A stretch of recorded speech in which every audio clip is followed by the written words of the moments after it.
you doing? But like, I can't no more. Oh yeah. I'm just hoping that when we finally click over to the actual live scene, that the cameras are all good. That's the only problem I have with this program.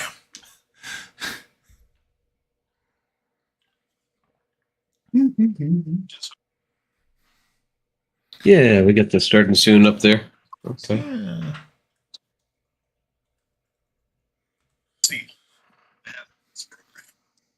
Okay.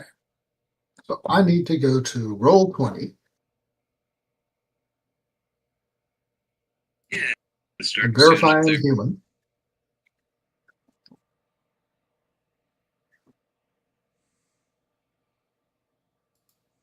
You're not a meat popsicle? Nope. Okay. Moon secret. Yeah.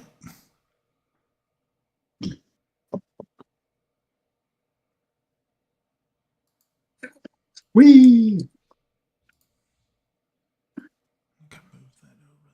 So, y'all gave me such shit about my names. What do y'all think about the one? What do y'all think about the one for this one? What is your name again? Yadek Glau. I mean, it's okay. It's not difficult. Gave me such shit about I think for me, it's taken almost like 2 or 3 sessions trying to even learn people's names.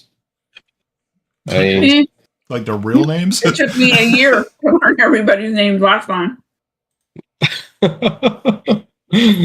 So, like, Jolly, what is your real name? My real name is John. Okay. Oh, okay. There you go. It's like a couple of months ago, I had to ask Brian his last name again because I'd forgotten, even though I type it several times a day. Yeah. You get old to catch CRS. It would be bad if you had to ask yourself what your name was. I misspell it. I have done that. Sometimes muscle memory helps me there.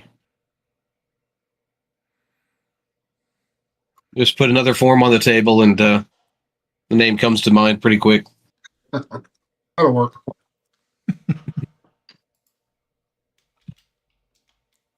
So today, on just random posts, I've had 84,000 engagements. Dang, that's good, man. Congrats. I'm getting to the point where I'm thinking I might actually be able to monetize that. Because I've had because I had Monday was 52 and 52,000 and Tuesday was 62,000. Wednesday was only 3,000. Yeah. Okay. Weird. You're going to be an ex-influencer. I've been trying to keep from hitting the analytics button over and over and over. Oh no, that's fine. Just let it roll as it goes.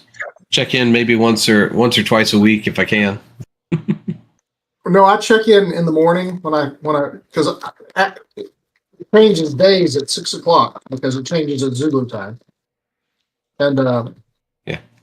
So it's actually March 6th now, and I had absolutely no engagements for the last 4 minutes. Oh, okay. I didn't know when the clock rolled over. Yep. Great British Zulu time, the Greenwich time. That's interesting. Yep. Oh, we've got. I was putting out the call for the session this last couple of days. Got a couple of people that say they're going to stop by, so I'll try to keep an eye on the chat so I can say hi to them. That's cool. Fellow does some really awesome miniatures. Did you remember that picture I posted, Russ? Which one? It was the Hawk, HOCK. Yes. Yeah, they're they're a little pricey, but they're really cool looking. And I was able to acquire some. And so he's got some collectibles right now. They're running at Yes. I think it's like $80, and I think there's 8 of them, 6 of them. I forget how many come in the pack. But the collectible box that he has, he's got like 100. Was it 100 boxes that he's trying to sell? And so he'll scrap the molds once those are all sold, and he'll never reproduce them again, is what he says. So it sounds cool. Yeah. And there were a couple in there that I liked, but I wasn't going to pay that much money for that. I know. Yeah. Well, I was really hoping. Who was it? Nerd Cognito. He had a Valentine's giveaway deal, and I went and watched that his show, and lo and behold, I got like 4 items, which is cool. But one of them was going to be a 1-of-1 set from Hawk. And I was like, oh, that'd be awesome. It was based around Saint Valentine himself. And that was going to be, but it's, like I said, it's 1-of-1 set that he did. And I was hoping to get that. And when I didn't, I was like, oh, I can justify it. My birthday's coming up. Okay, we'll go ahead and get the set. Oh, I'm kind of particular about miniatures. Oh yeah, he's there in the chat right now. Hey Hawk, nice to see you, man. Yeah, welcome. Glad you can make it.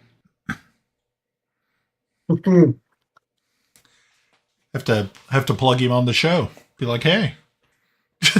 have to do it. I was thinking have to do it after my birthday whenever I can open them. Yeah, just like here's probably like if you end up like sending us a picture of some of your stuff, and we'll just put it up. Be like, hey, look what. Not that you would be sponsoring us or anything, but we would just be plugging your fine. Yes, but the more money you send us. Yeah, yeah. I mean, if you really, really want it.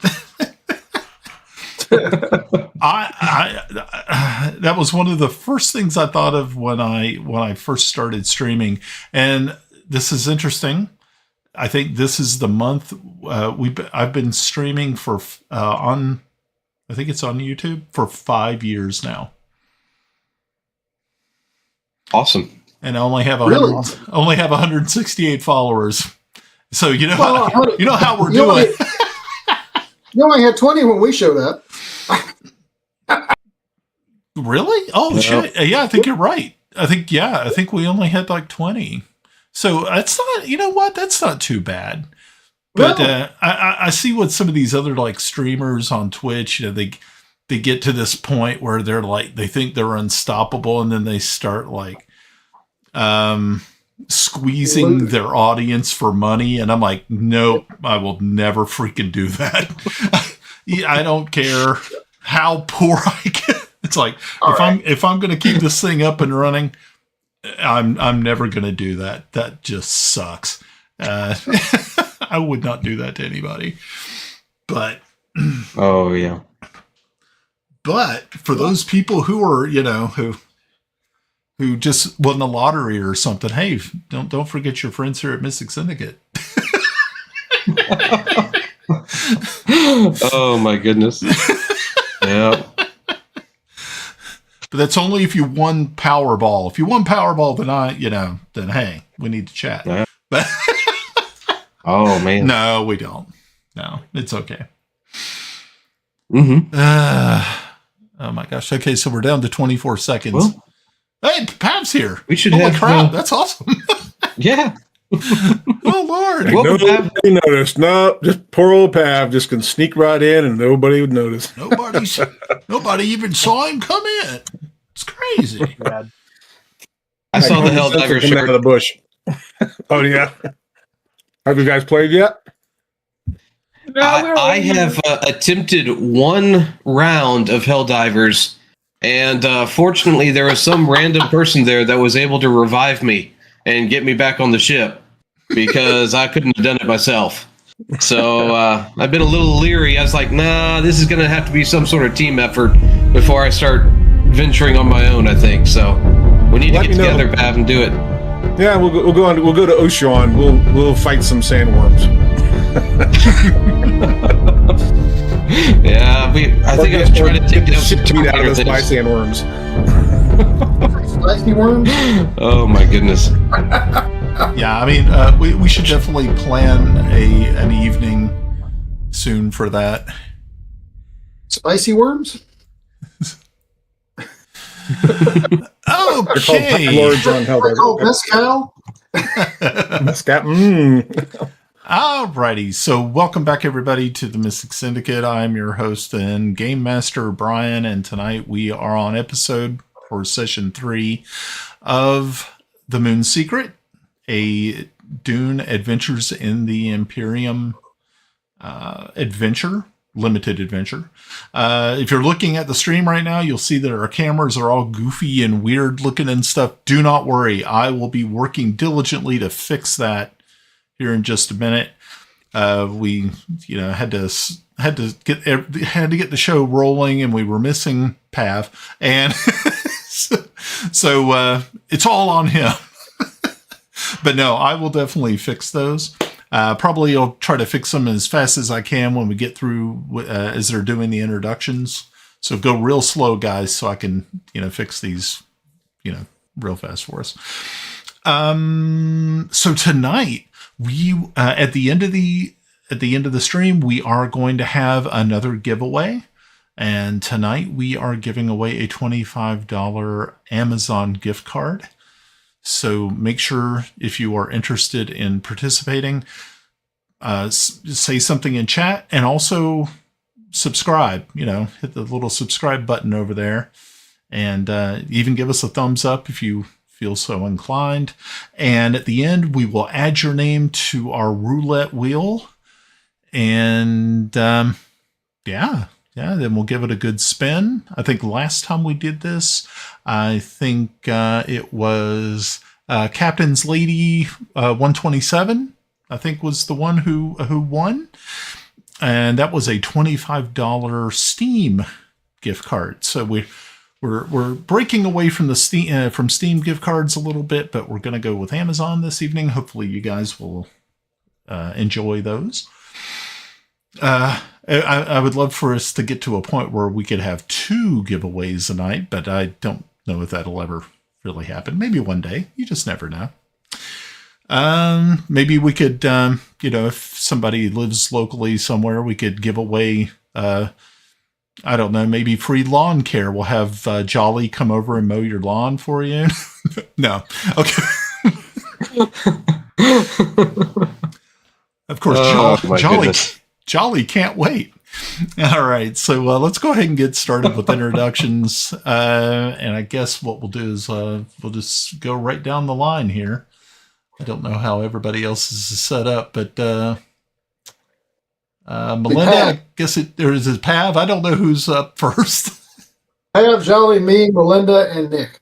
All right, that sounds okay. So we're not going by Discord. We're going by or YouTube. It makes sense, right? So. Okay. Yeah, it does. I don't know. It keeps people guessing. So. Hello, I'm Pav. I play. Ooh, you know what? I forget. Okay, yeah, I play Rhys Caldar. Who you were? Yeah. You know what? It's been a long week, so. But I play Rhys Caldar. He is the spy master of House Chotek, who's almost been poisoned, but was saved by our faithful doctor. Was that faithful or fateful? Yeah, you know what? Somewhat important difference there. Depends on the day. I guess it depends on your perspective.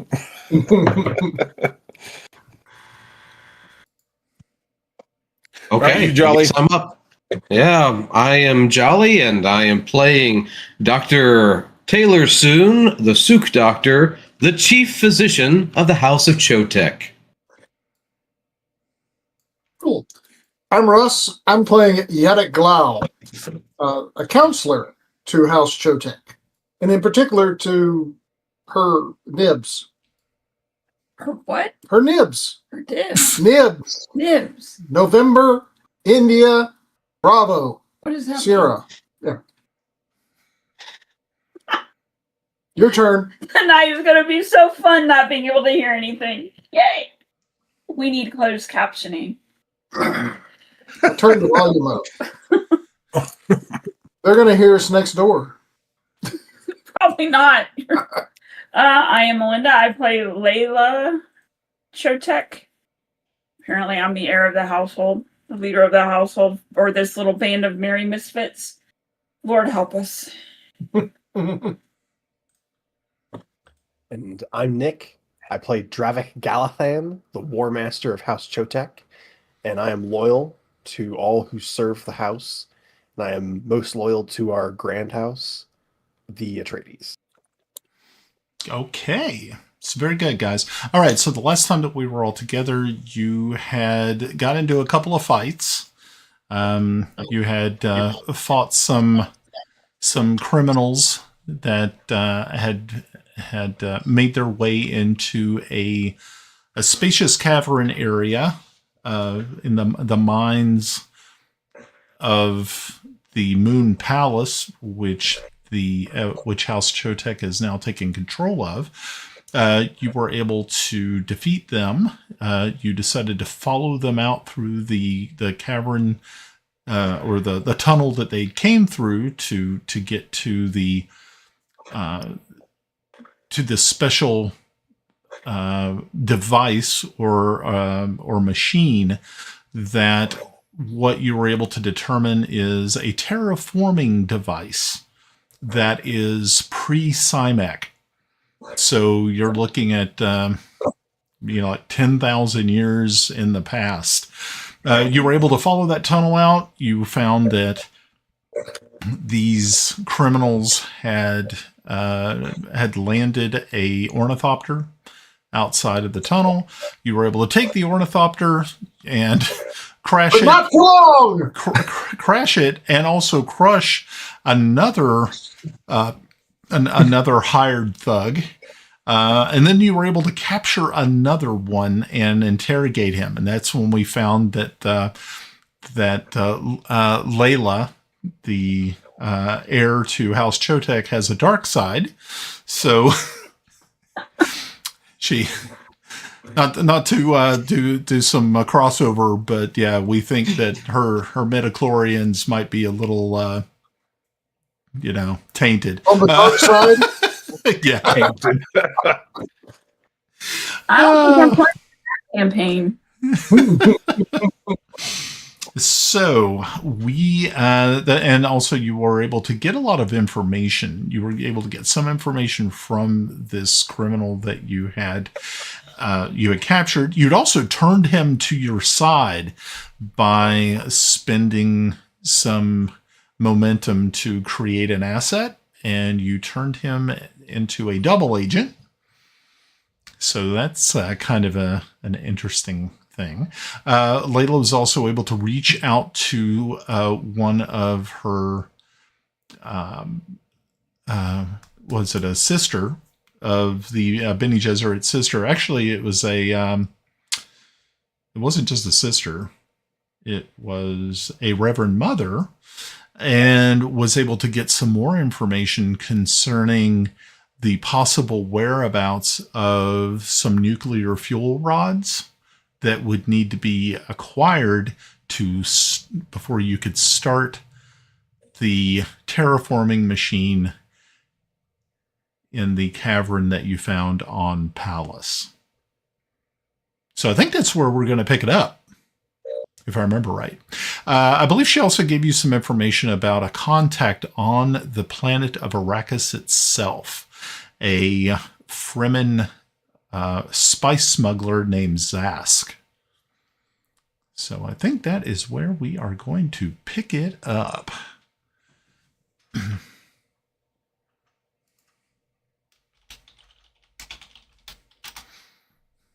So, Okay. We're gonna go So- are we going to Arrakis? We got to go we to were gonna Arrakis. give a report to my dad, and then with or without his leave, go to Arrakis. Okay. So if you're going to do that, you will need to go back to Caladan, which isn't that big of a big issue. Now that you guys actually had that captured FTL, faster than light ship, you can use that for that is okay, I'm going to say it's a permanent asset until you crash it. And I know one of y'all are going to crash it. Nope. So this session eventually, yeah. No. Because we're going to hire a pilot.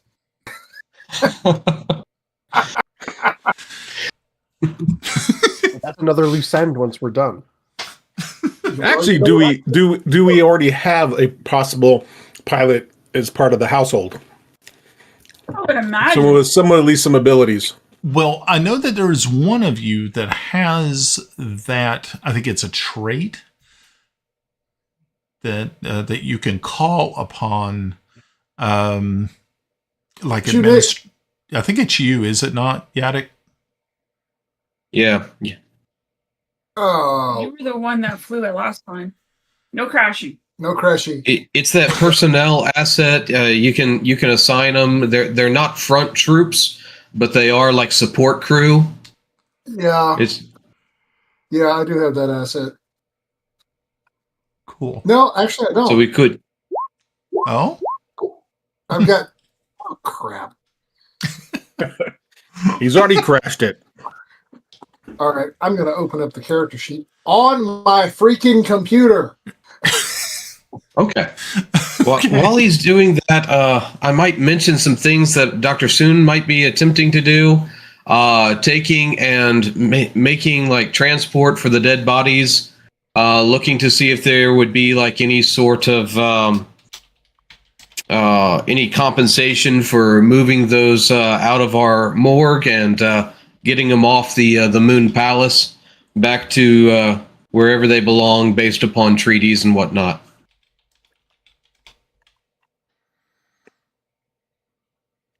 Okay. Well, I didn't want the dead bodies hanging around. Now, the assets I have are intelligence, communication intelligence, black belt evidence.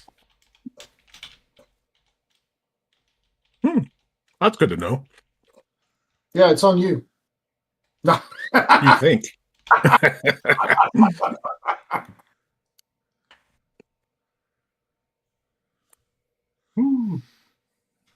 Okay. I mean, we could possibly spend momentum, right, to create an asset for that? Ooh, that's a good question. Oh, no. I have warfare assets. Would FTL pilot be a warfare asset? I would think so. Yes. Okay. I think that's what you used last time. Because when you actually took control of the FTL, you actually so you wouldn't crash it. You called in that asset. What am I doing?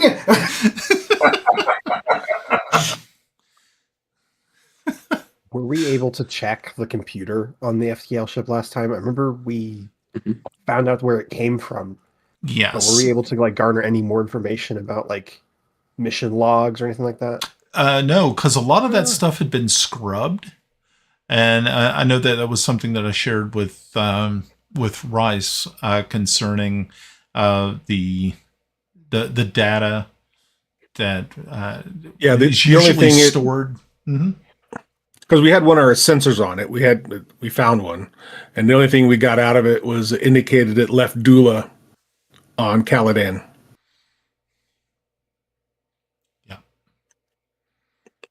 Yeah, the flight plan was completely scrubbed.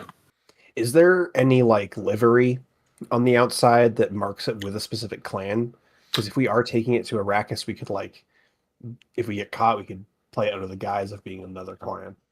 Okay, so the outside is not marked, but I know that I had said that inside there was the crest for House Dula was on the bulkhead. So you kind of got an idea but there was no outside markings that would have set aside any speculation to who or which house this actually came from. It's very covert, kind of. I think we For the big plaque. I think we had talked about taking and spending about a week to a week and a half getting everything arranged on the palace, making sure things were set up to secure this area on this moon. And during that time, if we need to adjust decor of the spaceship, part of that team may have the chance to alter it for our needs. Okay. So what we can do is we can say that week has already passed and that you guys have already made the modifications. Can you just kind of give me an overview of what the modifications were? Oh, we have photon torpedoes. We have laser. No. Quantum torpedoes. Yeah. You have red lasers, blue lasers. I would just ask about the outside. How much momentum are we spending? All of it. Okay. So okay. So being that this is the beginning of another session, I've started. Usually, I believe it's like each session, everything gets kind of reset, if I remember right. So, being that there are 5 of you, I believe I get 5 threat, but you guys start with, I believe, 0 momentum. So you have to build some. So if I remember right, and remember, we're still learning this game. So. And if the outside is definitely, it's basically been scrubbed, so you couldn't identify who the house was from the outside. Maybe once we get back to where we're going, because we're stopping to talk to your father first, right? Yes. We can go there and see if maybe we can get some help, maybe putting some kind of insignia on it to help us along on our path. I mean, we're going to go whether he approves it or not, but... Keeping it blank could be a safe option, though. That is true. Blank is good. Well, I mean, here's another question: Is this the FTL ship that we want to use, or do we want to essentially hide this, contact the Space Collective, and hitch a different ride? Since we do have connections with the Space Collective, is there a way we could hide this ship along with our normal traveling ship on a Spacer Guild thing, so that way we have potentially 2 ships to get off Arrakis in case things go bad?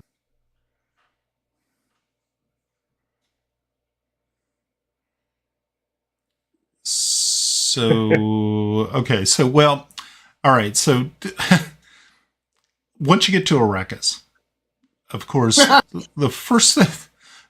Okay, so the way travel works is, of course, you're going to have to make contact with one of a Spacing Guild representative. Now, you guys already have contacts with the Spacing Guild because you make things for the Spacing Guild, so it's really not that hard to get a representative to actually talk with one. So once you do that, this is where your faster than light ship will actually come in pretty handy, because you can actually fly from Palace or from Caladan, depending on where the Hayliner is going to actually be. And then you can just park your FTL inside the Hayliner. I mean, they're big enough to carry those things, so it's not difficult. Now, of course, once you get to Arrakis, though, you are going to have to probably find other forms of transportation, especially if you're going to be going into the open desert. Who knows what is going to be required of you once you get there to talk to the spice smuggler Zask. That is of course to unfold once you actually get to Arrakis itself. Yay.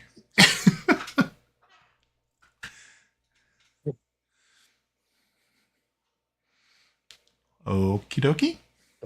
Um, Did I answer the question? Because it seems like I didn't answer it. I just started going off on some sort of weird ass tangent, which I'm really good at. Sounded good to me. Okay. But you can't hear. Yeah, no, All the better.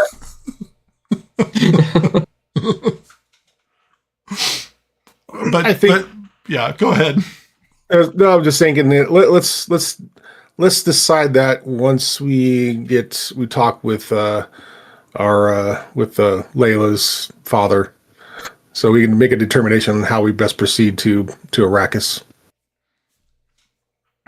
Okay. Is that okay? Okay. So we will make sure that our ship is provisioned and ready for getting out of Dodge or Palace.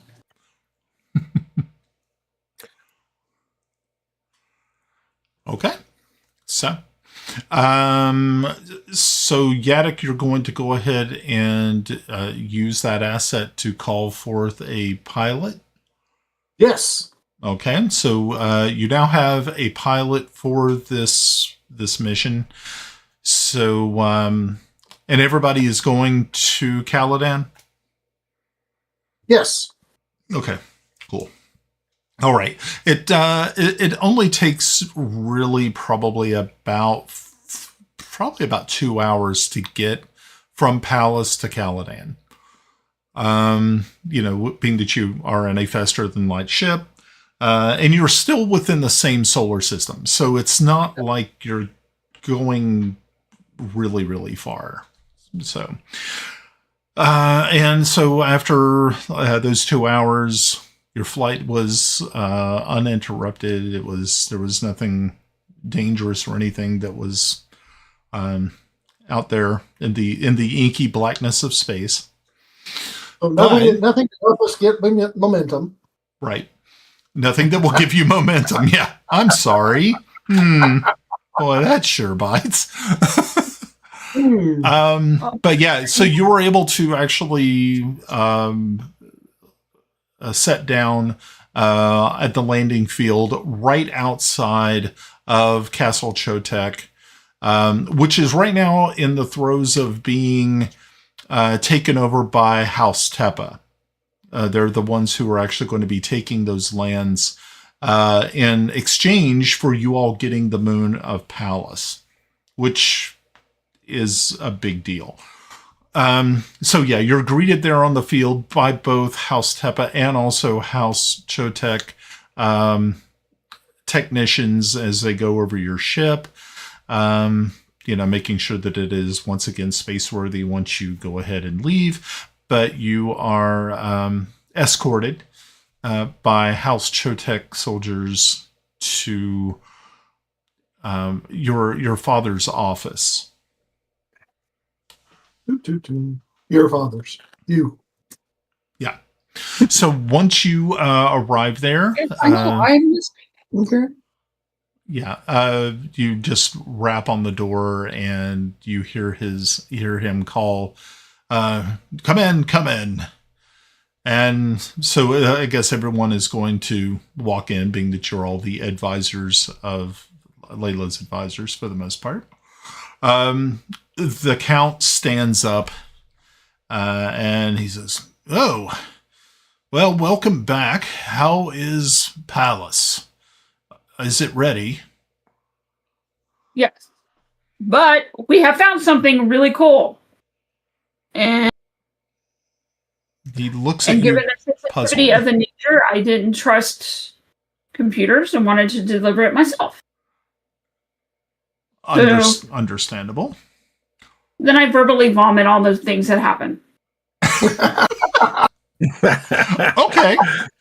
Okay, that's fine. So he listens as you spin this tale of discovery and also of your the combat that you had to undertake to get all this information.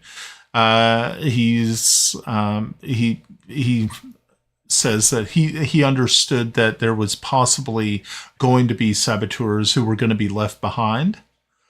He did not really know House Fortunio that well, but usually there may have been other players involved with what ended up happening on Palace before Fortunio passed away. So he was thinking that there was definitely going to be some sort of foul play.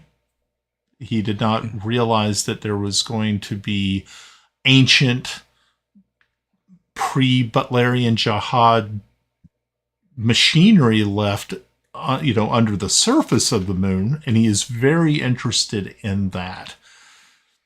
And so he presses you for more information about the machine and what it actually does. And I guess you're just going to vomit some more stuff out. Well, and pictures, and the graphs, and all the semantics, things that we have. You mean the schematics? I think it's schematics. I'm sorry. Okay, but yes, right. So Hey. You can't make fun of me for not being able to hear and not being able to speak. You got to pick one or the other. okay. Oh, Do you not teach English? I'm sorry, that was bad. I do. But you have to remember that it is basically this. We're reading this. Who did this? Who did that? I don't teach all the other stuff. I'm not an English major. Math, I got you. History, I got you. Science, I got you. English, Okay. not so much. So I will quit. I will quit badgering you, Layla, on that end. All right. So yeah, he is very interested in your plan. Do you let him know about the plan to go to Arrakis to acquire nuclear because fuel it's rods? easier to get the guild in if he's on board with it, rather than us trying to go backdoor. Well, so he looks at each of you and says, so if you believe that this machinery is actually a terraforming device, what do you believe will actually happen to Palace if you activate it? Have you given any thought to that?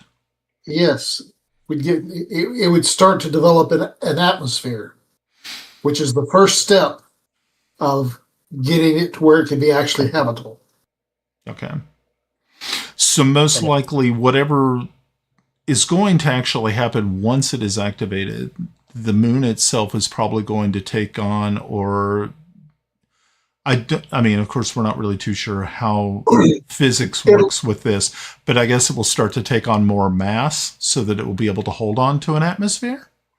It'll have to develop it'll have to gain more mass or more magnetism, a higher magnetic field. So we're not really too sure what will happen once you activate it.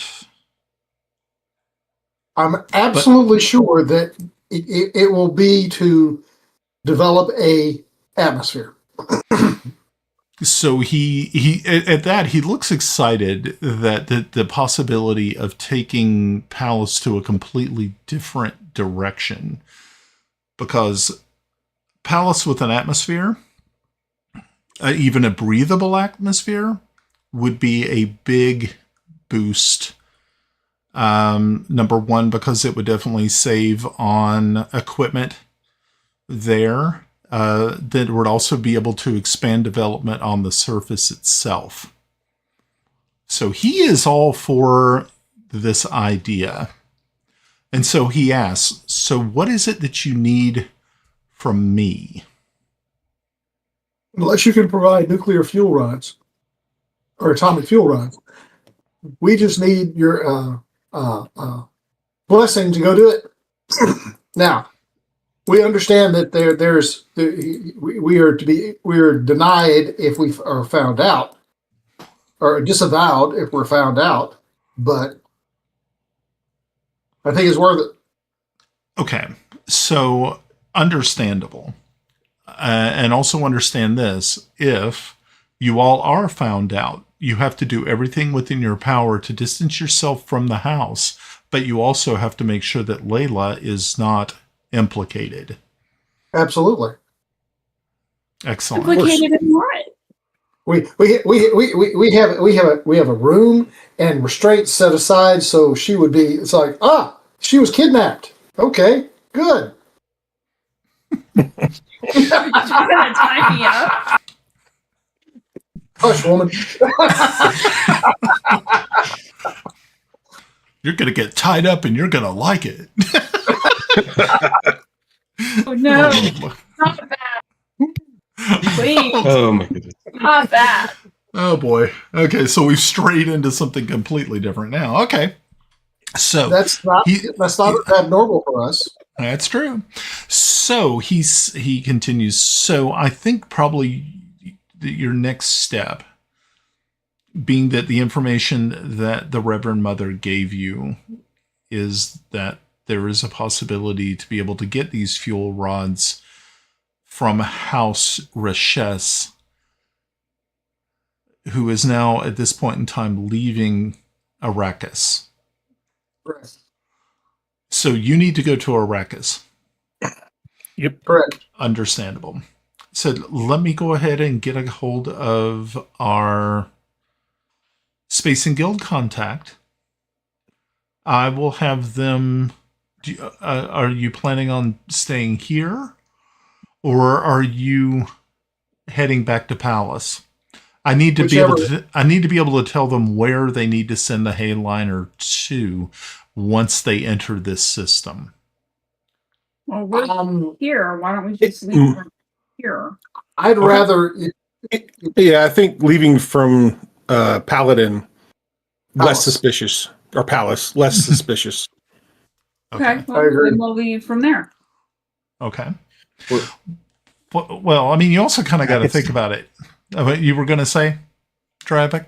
We have a FTL ship, so they could park it anywhere, and we could reach them in a couple minutes. There's that.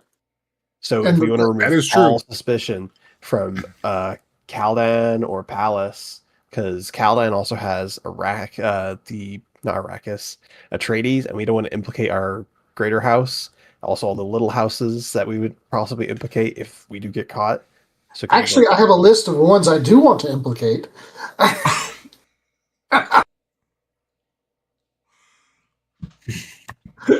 Okay. So he says most likely it will probably be better if they actually bring the Hayliner to Caladan, because there's probably other people here who are probably in need to travel to other places such as Kitane, which is, of course, the where the Padishah Emperor lives. It's where the Imperial House Carino is located. So let's try to do that. And this would not lead to suspicions, because people here on Caladan do also need to. And of course, we also have Pundi rice that needs to go to other planets as well, being that Caladan is the major producer of Pundi rice. So let's set it up like that. Your Faster Than Light ship has no distinguished outside markings, so that will also save us some speculation from others who may be observing us. And trust me, there are houses out there that are definitely hoping that we fail on Palace. So, The palace with an atmosphere would not be fatal. Yep. I have a quick question for Dorian. he says. So the Yes. question I have for Dorian is, what might be known about movements of the House of Dula based upon court appearances, or have they been pretty much staying around Caladan or at this time for the House Dula? So far, there has not been any aggressive movements from House Dula. here on Caladan against us. They're kind of thinking that I'm thinking that they may be realizing that there's not really much else that they can really do. Our allies in House Tepa are are going ahead and putting their people in place. If they're planning something, it is definitely going to be very covert. So wouldn't because I'm sure out of Dorian character. I guess you all shared with him the poisoning of Rhys in the kitchen. I was just getting to that, and I was going to ask him also about our status, the kind of the political play between House Chotek and House Menial. House Menial is more of at this point in time, they're kind of a neutral house when it comes to they were at one point in time recently a nascent house that just recently was able to become a minor power here on Caladan, but they have not been in contact with us. And I'm also kind of believing that there's really a very good chance that once we leave Caladan itself, we are going to lose a lot of communication with other houses on Caladan. I believe, of course, our staunch ally, House Tepa, though, is going to, of course, remain steadfast in our corner.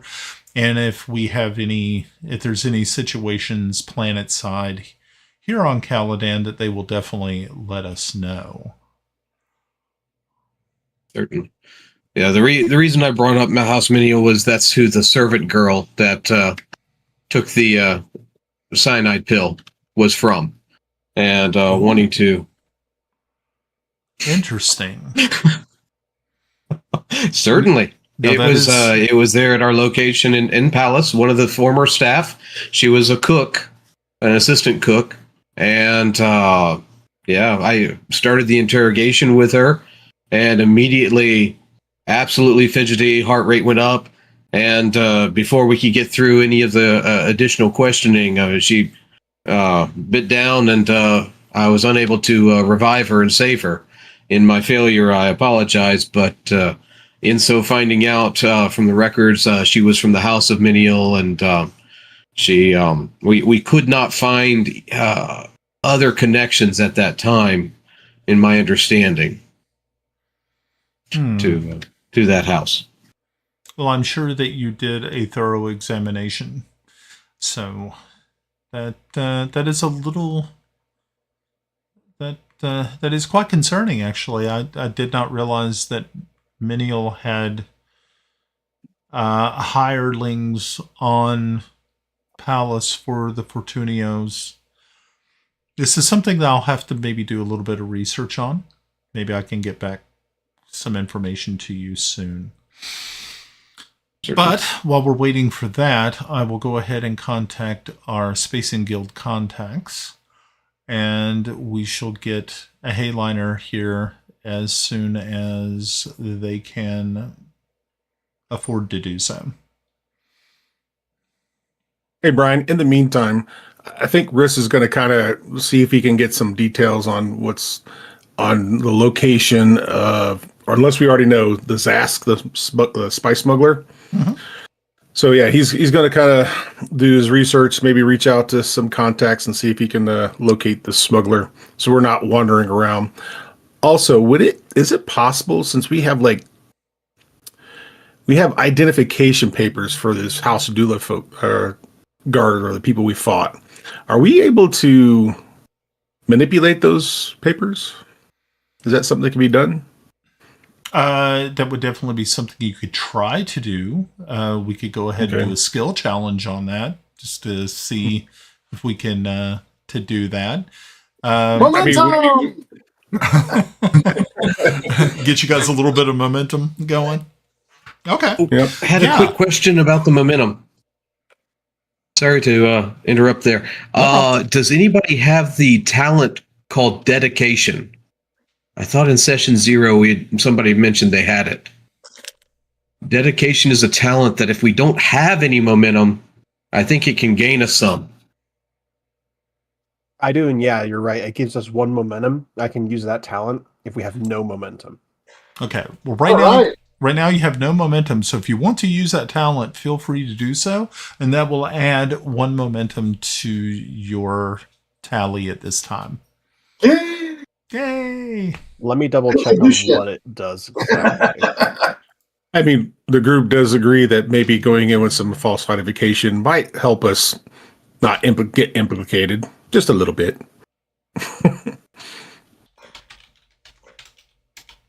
Okay. Well, there's a possibility for the heiress. We could also essentially not so much refer to her as her heiress, but as one of the crew on board the ship. And that might be the papers to alter if that's what we can do only. Yeah, definitely alter our identifications all together. Especially our good lady. We'll give her the name Padme because that's what your picture kind of looks like a bit.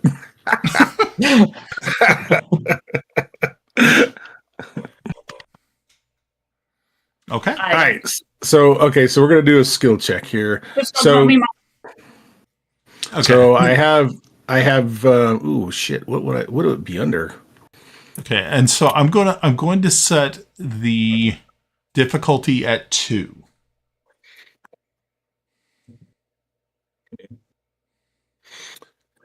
Okay. How would I do this? Well, no, I'm sorry. Yes. You have to get 2 successes. So I guess I would use duty as the drive because House Chotek survives because secrets are kept. So that's a 6. And then the skill. I do have deception from communicate, so I guess that would be a means of doing it. Or do you think, I don't know. I don't know. What about move? Because we're kind of moving. We're trying to be stealthy as possible. Okay, so what you're doing is you're manipulating these documents, correct? Yep, correct. And you're going to use duty, and you want to use. Do you have deception in something? I have it in communicate. Okay, I think that would probably be the better way to go, because what you're doing is you are effectively actually using deception when you are modifying these things to look different so that you can deceive others. So yeah, let's go with that. All right, cool. Okay, so that's an 8 and a 6. That's 14. Okay. And now, what do I? Okay, so do I roll it off of the actual? I can't remember. I'm sorry. Okay, I feel like it's been a while. Yeah, you roll it off the character sheet. Yeah. Okay, so you need to get 2 successes. Okay. Okay. Well, that wasn't me, so I'm just trying to figure out. Why is this not working? Okay. All right, I'm just going to roll 2 d20s. That's just what I'll do.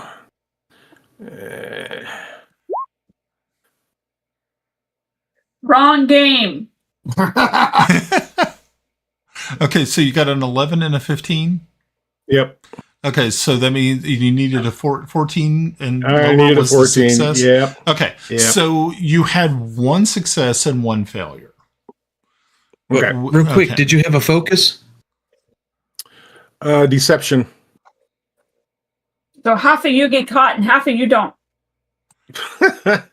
Okay, so if you're going to use your deception focus, that's going to eliminate one of those rolls. So it brings it down to 1 instead of 2 successes. Okay. So you actually were able to succeed if you use your focus. Oh, okay. Yeah, I'm sorry. I was pushing on the wrong bloody button. Okay. I was trying to push it. I was trying to push on the actual number, but it's the actual name of the skill and the drive. Okay. No. All right. It's been a while. It has. I mean, we only play this once a month, so. So all 4 or 5 of us will have. Well, how many people were there to defeat? So all total, You were able to, let's see, you defeated 2 in the cavern, and there were 2 outside. One of those you crushed with an ornithopter and were unable to get any documentation from. So you had 3. So 3 documentations? Yep. Oh, crap. All right. Well, as the spy master, I have false identity papers, so I don't need one. Okay. We'll definitely give one to the lady. I'll let the other 3 squabble. Fight to the No, death. I think we probably, since he has a big tattoo on his forehead, I think the soup doctor needs the other one. Okay.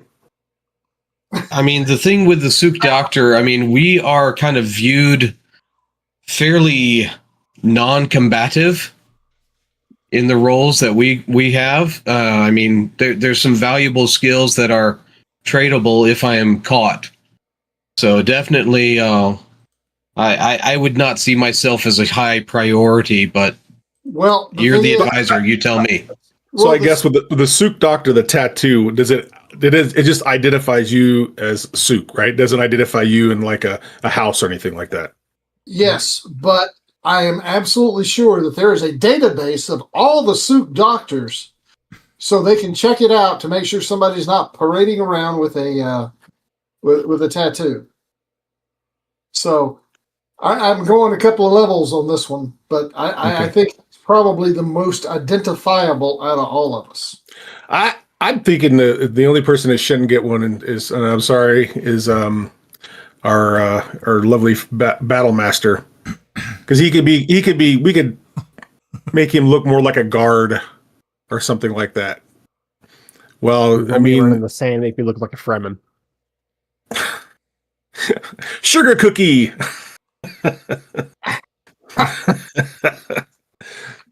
Yeah. So that so we've got one. You don't need one. Nope. Layla's got one. Soup Yep. Doctor's got one, and I think you should have it, Russ. I'm kind of indescript.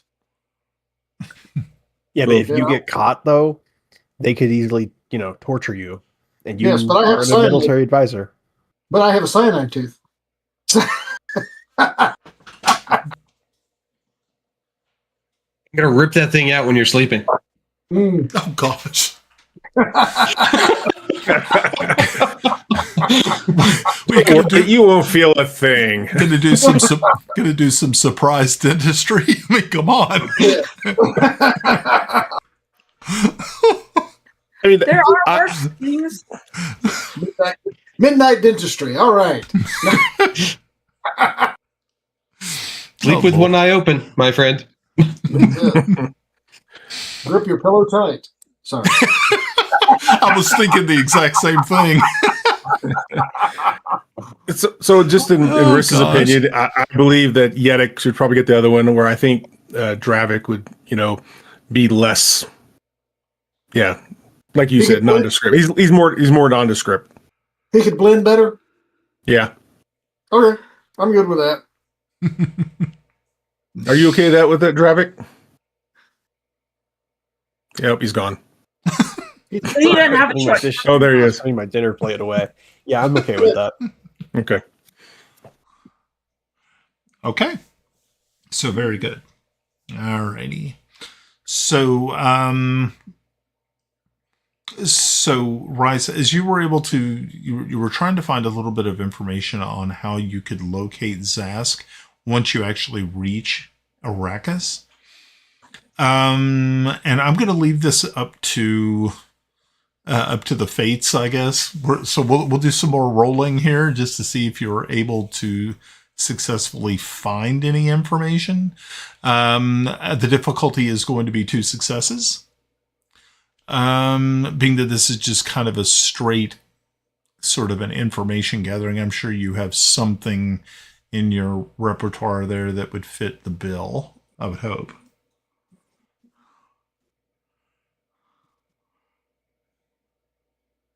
Now's when somebody needs to hit the cricket thing. Cricket. Cricket. Cricket. There you go. There you go. Hey! So, I've got a thought up my side as well. Once you're done, okay. So yeah, so what we'll do is we'll have Rhys make a roll to see if he's able to actually find some credible information that might lead him to the exact location of the spice smuggler Zask. Yeah, sorry about that. I'm still eating my dinner. So, okay, so I'm going to use truth because information is the only weapon that never dulls. Cool. And then, so understand deductive reasoning and candliness. So, all right, going to go here. Canley. What? Candly. And then submit. How many dice? 2. Using focus? Yes. Which focus are you using? It'll be. So the information is the only weapon that. Oh, sorry, not wrong one. Sorry. Deductive reasoning and candly. Okay. So, And if that you don't agree with that, that's fine. I can re-roll it. okay. So if you're using a focus, then it should, of course, drop it to just only needing one success. If I remember right, I think that's the way that works.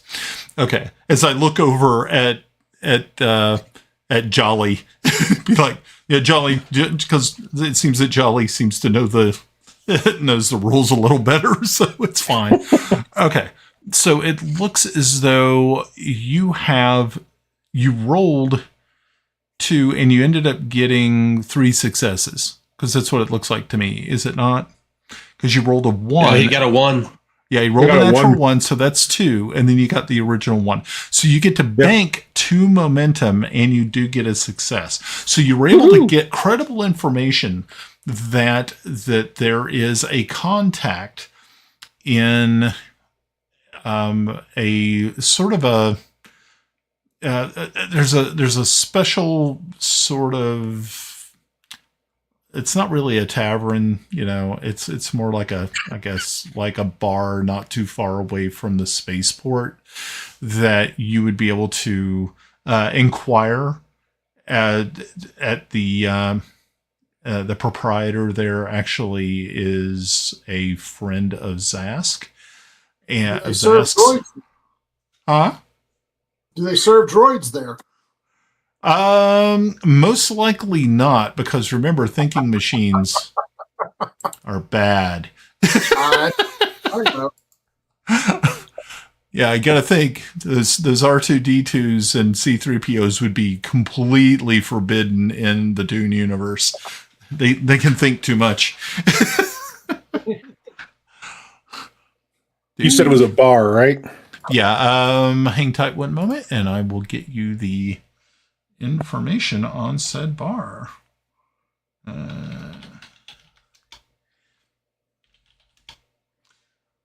Alrighty. When we go to that bar, it should be Rhys and I. So that way, if anything goes down, I can, fight someone, and that way Rhys can skedaddle while I fight them.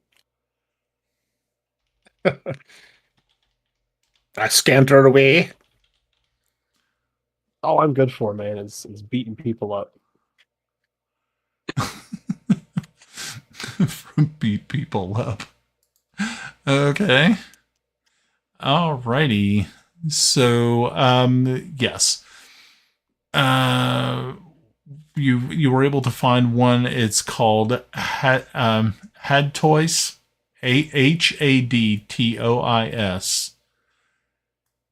and the name and it's Hadtois Port is the name of this bar. Okay. It's literally a dive bar, just literally right off of the spaceport there in Arakeen. Hey, we didn't have a Nope. Mos Eisley then. Well, Yeah, we don't have a name. yeah. Well, I mean, you got to kind of think about it. Arakeen is a lot like Mos Eisley, I would think, especially right now, because if you kind of think about it, House Rashes is getting ran off of Arrakis, and it's being taken over by the Harkonnens. So yeah, it's becoming quite like that. And we don't have a name of the contact, right? Nope, you just know that the proprietor is a known associate. They did not have a name for the proprietor, though. It's just that this person had been seen in the company of Zask many times. All right. Well, I definitely relay that to the rest of the group, especially her ladyship. Okay. So, Or no, sorry, not ladyship. I don't know. I'm not gonna call you Padme. Excellent. okay. Excellent. So, Call me Margaret. Margaret. alrighty. So for those folks You watching, get Margaret. so for Not those, a Dune at all. okay, so for those people keeping score at home, the group now has 3 banked momentum. So, Yay! Yay! that's pretty We're good. getting somewhere. You guys are doing all right. It's looking better. Oh, and here's what I was thinking. I was going to hear Russ. Hey, I'm going to create some explosive.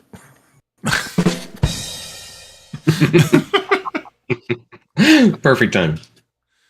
I tried to get my 2-part explosive, but he wouldn't let me do it. Yeah, I was just waiting for him. Are you still I was waiting for him to say he wanted to modify his lead pipe. You know, plastique would make a good mace. Oh gosh. I would like to go ahead and make sure we have an arrangement of either getting some steel suits or something to face the environment of Dune, whether they are there waiting for us when we arrive or we pick them up here at Caladan if they're available. You're assuming we're going into the desert. I'm a doctor. I'm making assumptions. Sure. Nuclear atomic fuel poses a big tactical danger, so they're probably going to put it off in a far off facility. It's some sort of container for carrying. I would say that is a very astute observation, Dravek. Yes. You don't want to just have that parked, under your spaceport, I guess. And here you said you were only good for muscle. If it blows up people, I can kind of figure it out. Okay, so this is good. So within a day or two, you are able to get confirmation that a Space and Guild Hayliner is going to be picking up and dropping off people and, of course, goods and things of that nature here on Caladan. So as over those next 2 days while you're waiting for the Hayliner, you get a chance to kind of see what is going on with the change of houses from, of course, House Chotek moving on to Palace and House Tepa making their move into this area. So is there any questions anybody has at this point in time before we get to the Hayliner? Any other thoughts? Any other... Would I be able to fit my squad on our FTL ship? Like I said, your FTL ship can fit about 20 people. It's a good size ship. I mean, primarily you would think if it had been armed out, it would have been definitely something that you could easily deliver a squad or 2 squads worth of troops to a battlefield scene or something of that nature. So you're saying that our FTL ship seats about 20? Yeah. Is about to set sail. Whoa! While we're still in Caladan, is there any other resources or items needed for our journey? I'm sorry. Yeah, no. We got him. We got him. Oh God. Okay. I'm sorry. Keep going. Now I got it. Now I got it stuck in my head. Thanks. Want me to sing it? Go ahead and sing it, Brian. No. I can't. Sail, about to set sail. Bring your jukebox money. I like the 52. Somebody should take that tune and then just make it into like a Dune sort of thing. Like just talking about where All right, Bard. Go on, Bard. That's what AI was created for, was to just do stupid stuff like Stupid that. shit. Yep. Yeah. Speaking of AI, I can do it on my own.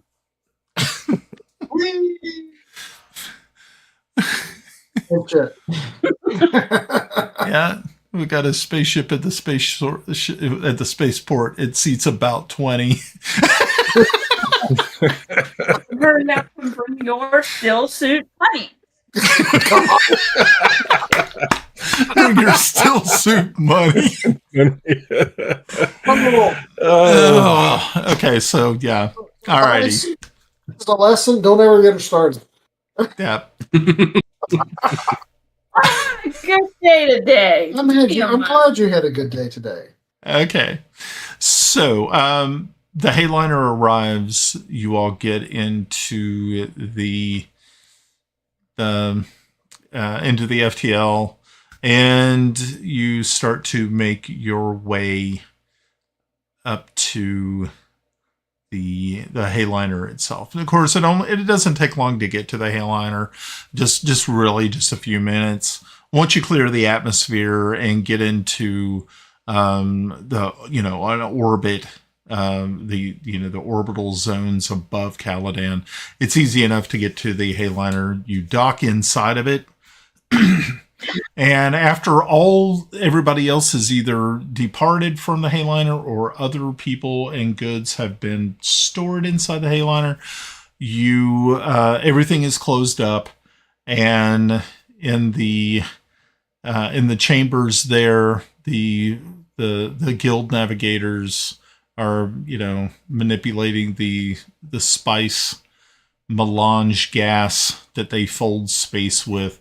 And within just pretty much a blink of the eye, you are transported to orbit above the desert planet Arrakis, also known as Dune. Alrighty. Arrakis. Dune. Desert planet. Oh, The home of the Princess Irulan saying that is just one of the classic openings of anything. Yep. Yeah, was it the actress Virginia Madsen? Yeah. Yeah, she's, yeah. For those people who don't know what the hell we're talking about, you got to check out. Was it 1984 was when it came out? 1984? Yeah, I think it was. Yeah, I think it was. Yeah, 84 or 85. Was it? It wasn't 81. There was no freaking way, because I wasn't. No, that was Conan. Sorry. That was Conan. Yeah, another good movie. Love Conan. Okay, good deal. What is the riddle of steel? Yeah. Okay, so have you ever seen the opera for that? Oh, we gotta check that. Oh, wait, an actual opera, not the one they. Yeah, the 5-minute opera. Oh, the one on YouTube. Yeah. Okay. Okay. So,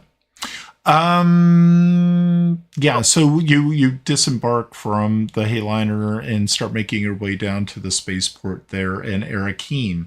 Once you dock in Arrakeen, of course. Okay. Now, Dravek, you brought your team with you. And of course, the pilot was provided by Yadek. So most likely moving through town with a squad is going to be a little bit probably a little bit Paying attention to yourself? suspicious. Yeah, Yeah, I mean, I just leave them on the ship. We yeah, can I mean, keep it in. you can leave them on the ship with the pilot. That's probably the smart way to do it. That way we have a ship to go back to. Imperium. Yeah, Yeah. that is true. And so you start to make your way out into the spaceport. So once you're off the ship and into the spaceport, you can definitely see there's a lot of things that are going on here. You can see that there are workmen removing the banners from House Roches. You can see that there is kiosks and things that were set up by that house that are being removed, packed. You every once in a while will see what you can only assume is an Imperial agent of the change. So I think there's another name for it, but it's something of the change, and I just can't remember it. Something. Okay. Whatever. So, yeah. So, yeah, you can see that there is definitely an Imperial presence, but only in such as that it is only that person and maybe some of his staff that is helping oversee these things. You have not seen any Harkonnens yet. Usually they are pretty easy to kind of pick out. But right now all you see is the frenzied work of these maintenance people trying to break down and pretty much erase House Roches from Arakeen. You head out into the the city itself, and as soon as you step out, you just can feel the dryness and the heat of this planet. It's very bright. It's it's almost kind of overpowering. You have to shield your eyes. Breathing has now a little bit more difficult. Thank goodness that the shadows that are cast by the buildings and things like that are keeping it a little bit cooler, but you can only imagine how terrible it must be out in the open deserts. So, of course, we're not going in dressed as we were, so we're going to make sure we kind of blend in. I don't know. What are we trying to pretend to be? Are we like pilgrims or merchants or tradesmen? I mean, We could does it matter? get away with like Nondescript. Nondescript. People you forget as soon as your eyes slide off of them. Yeah. Kind of look like everybody else is here too.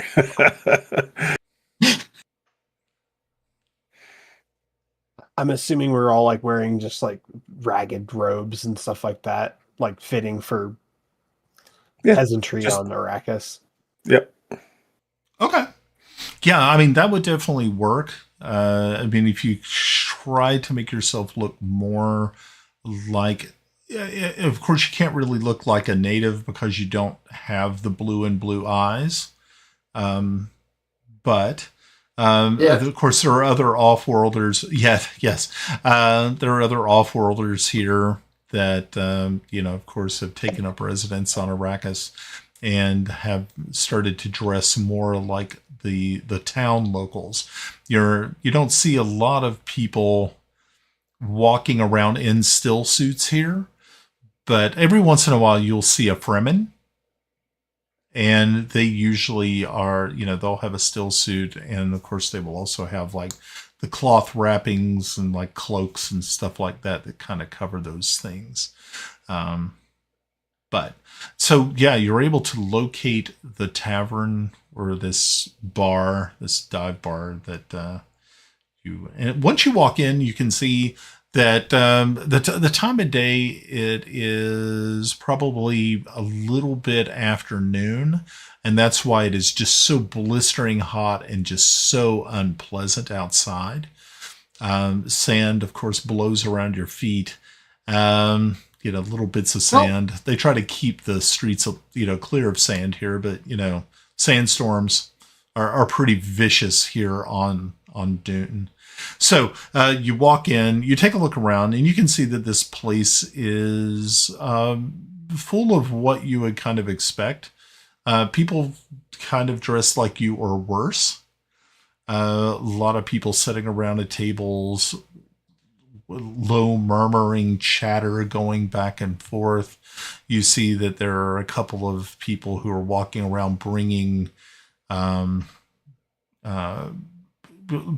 obviously drinks from off-world stuff. Water here is extremely rare, and it's literally gold.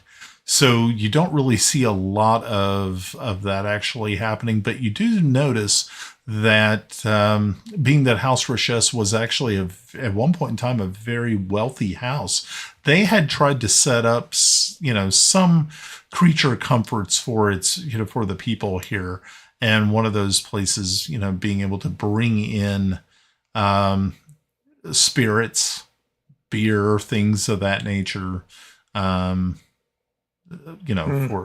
the locals. Now it's pricey, but so you're one of the a young Fremen woman walks up and says, "Would you like a seat?" Yes, Yes, please. Yes. And so she Is there like a? Oh, sorry. Is there like so it's got tables, but there's no. Do we see an actual bar? Yep, there is actually a bar with like some sort of strange machinery behind it. You all recognize it as sort of a dispensary unit. It's something that is common. And but so you could actually sit at the bar, or you could actually take a seat or a booth. So she directs you to either one of those options. I think I'd like to sit up at the bar. Yeah, we're trying to get information in the bar. Okay. So yeah, she just points over to the bar. Please feel free to take a seat over there. Take every other seat.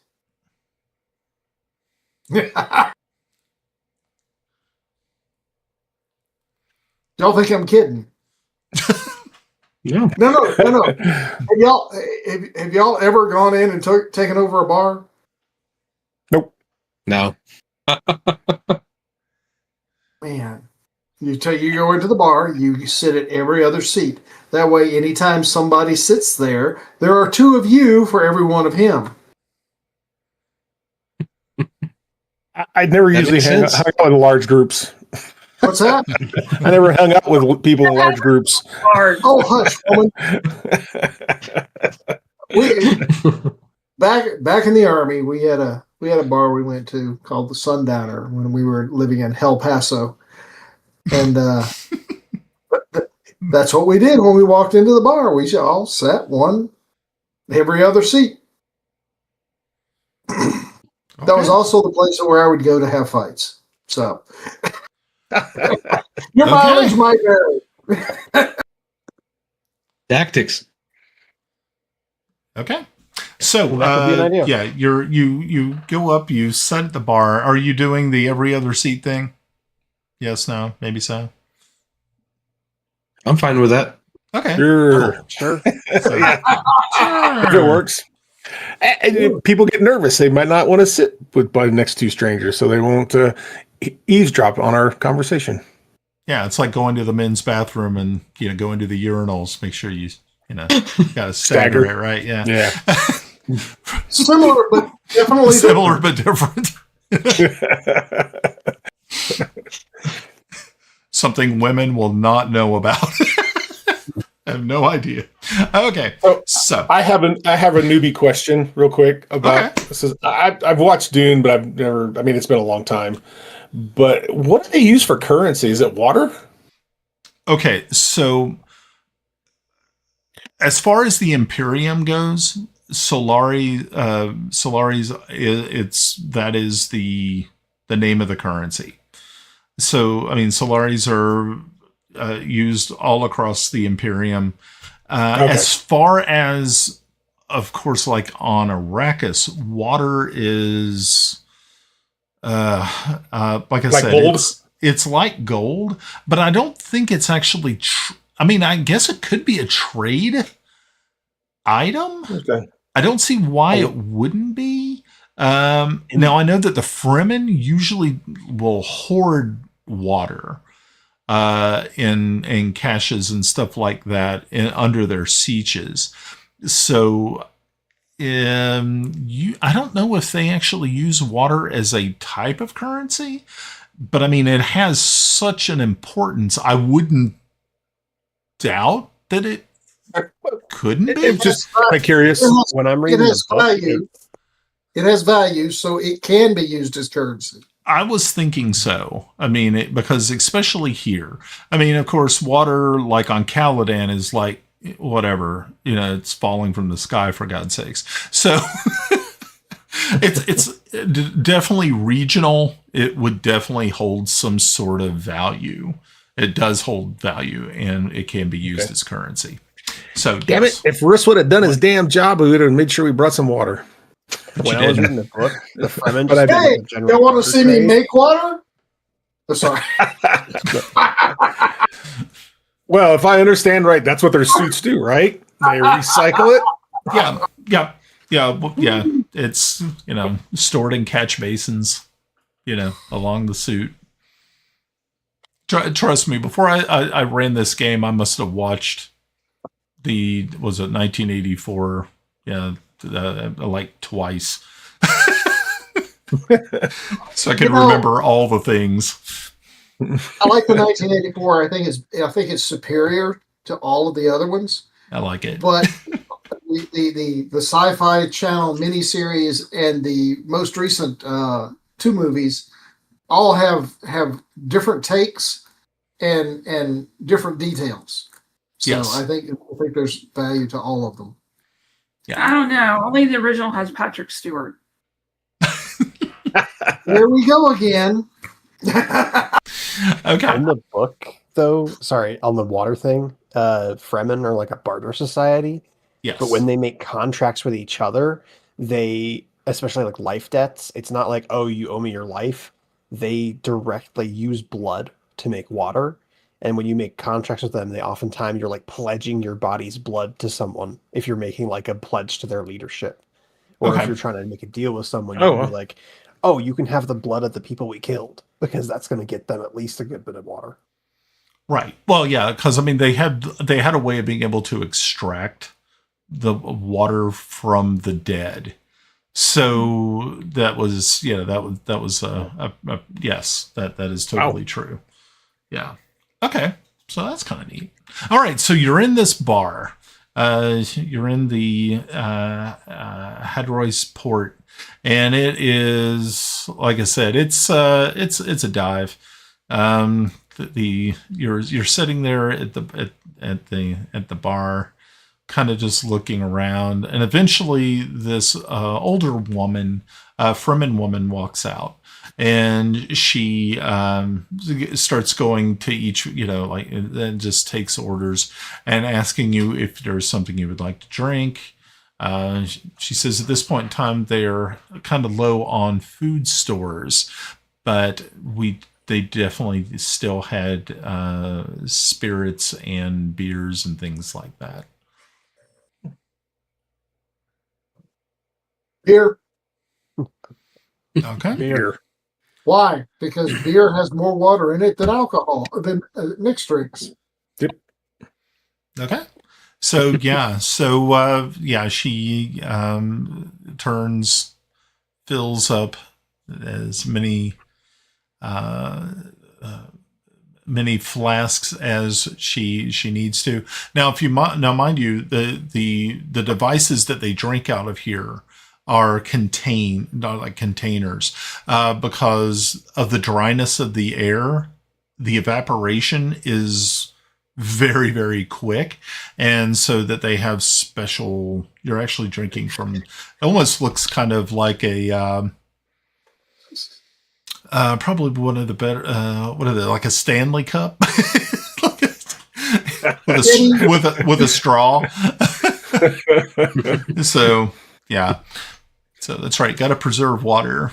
Water is life. So, yeah, so that she give those to you, and she continues to wipe down the bar, and she tells you that each of the beers are 2 Solaris, which is something you guys easily have on you, being that you are this entourage from House Chotek. Chotek is actually pretty wealthy. We don't know anything about any House Chotek. Right. What you talking about?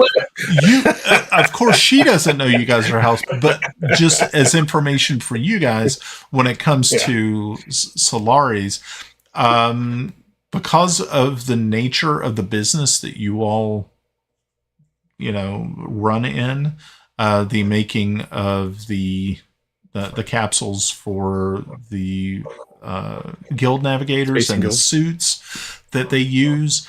You all are pretty wealthy as a house goes, especially a minor house. So, okay. So, and she just continues to wipe down the bar as the other 2 Fremen that are in here are tending to other customers. Anything else you're doing? I'm gonna kind of put out one of these Solaris and ask the someone who by heart is. Are you the proprietor of this place? She turns and looks at the Solari that you're proffering, and she says, "Yes, I'm Kareth. I am the proprietor here. Who's asking?" Okay, hold on. I'm writing this down here real quick. Yep. Kareth. Kareth. Gotcha. All right. Writing it down right in front of her face. No. My name's Torvelik. I'm in search of someone. I'm not sure if you could help. The person goes by the name Zask. She just looks around really quick. And I'm whispering this. I'm not being too loud about this. Good. Okay. Yeah. She's like, yes, I know Zask. Do you know where we might be able to find him? I know exactly where you can find him. But I need to know what you need him for. I didn't think of a back thing. Hurry up! So here's a question for you, right? So I'm trying to get my head around the whole Dune storyline and stuff like that. Mm-hmm. So the biggest thing is they deal in water is life and story. Is there any kind of like because we're a tech kind of house, is there any kind of machinery that they're often requiring? Really about the only thing that they really deal with primarily are, of course, remember the whole thing about Arrakis is the spice.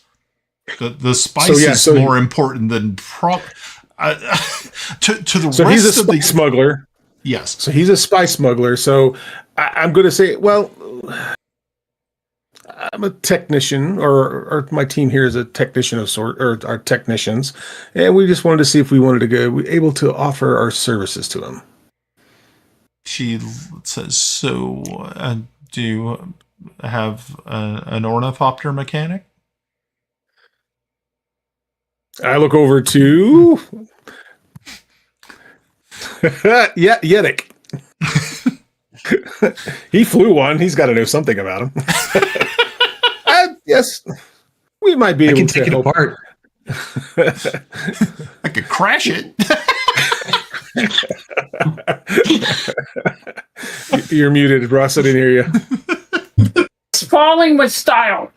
Following with style. There you go. No, I fly them. I don't fix them. Okay.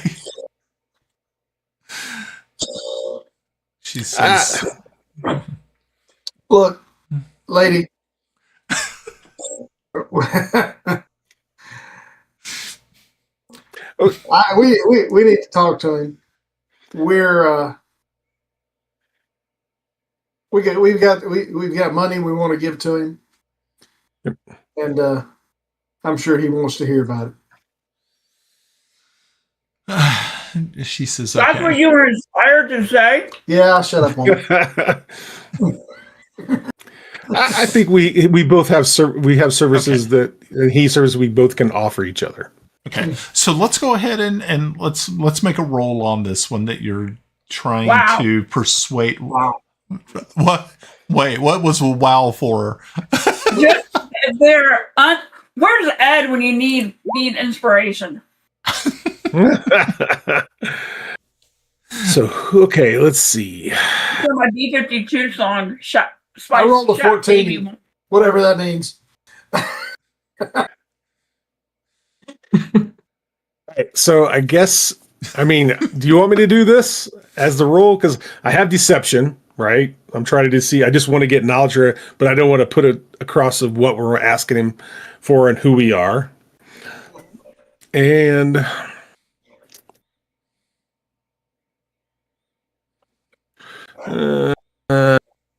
like secrets are kept. I don't know. I'm saying information is the only weapon that never dulls. Knowledge and influence is stronger than force. Okay, we'll go with power. So that'll be a 14. Okay. So let me go here. 2 successes. Are you using a focus? Yes. Okay, so maybe 1 success is all you need. All right. So oh crap! Where'd my screen go? Hold on. I'm trying to. So I use power. Okay, so it was power. All right. Ryan, that sounds like a Beatles song. 2 dice. I can play with. And using a focus. I put Spy Shack in the chat. Ooh. Damn. Oh, that looks bad. Well, I got 1 success. Yeah. Okay. Yeah. So yeah, you got 1 success and 1 failure, but you only needed 1 success. 1 success. Yep. So you're good. You don't get to bank anything, but at least you got 1 success. All right. Very, very good. Okay, so good. So yeah, you're able to convince her that you are actually here for Zask's good and not some nefarious plot against him or whatever. Okay. Being that he is as you know, a spy smuggler, he can easily run afoul of many different organizations. Of course, the Spacing Guild is one. The Merchant Guild Chome. Yeah, if he goes, I mean, that's also a good way to, get your body left in the desert. Yeah. And of course, the Imperial House itself, the Carinos really frown upon spice smuggling, being that it is the most important product, that it is used widely across the entire, known universe. So, with that in mind, she is like, okay.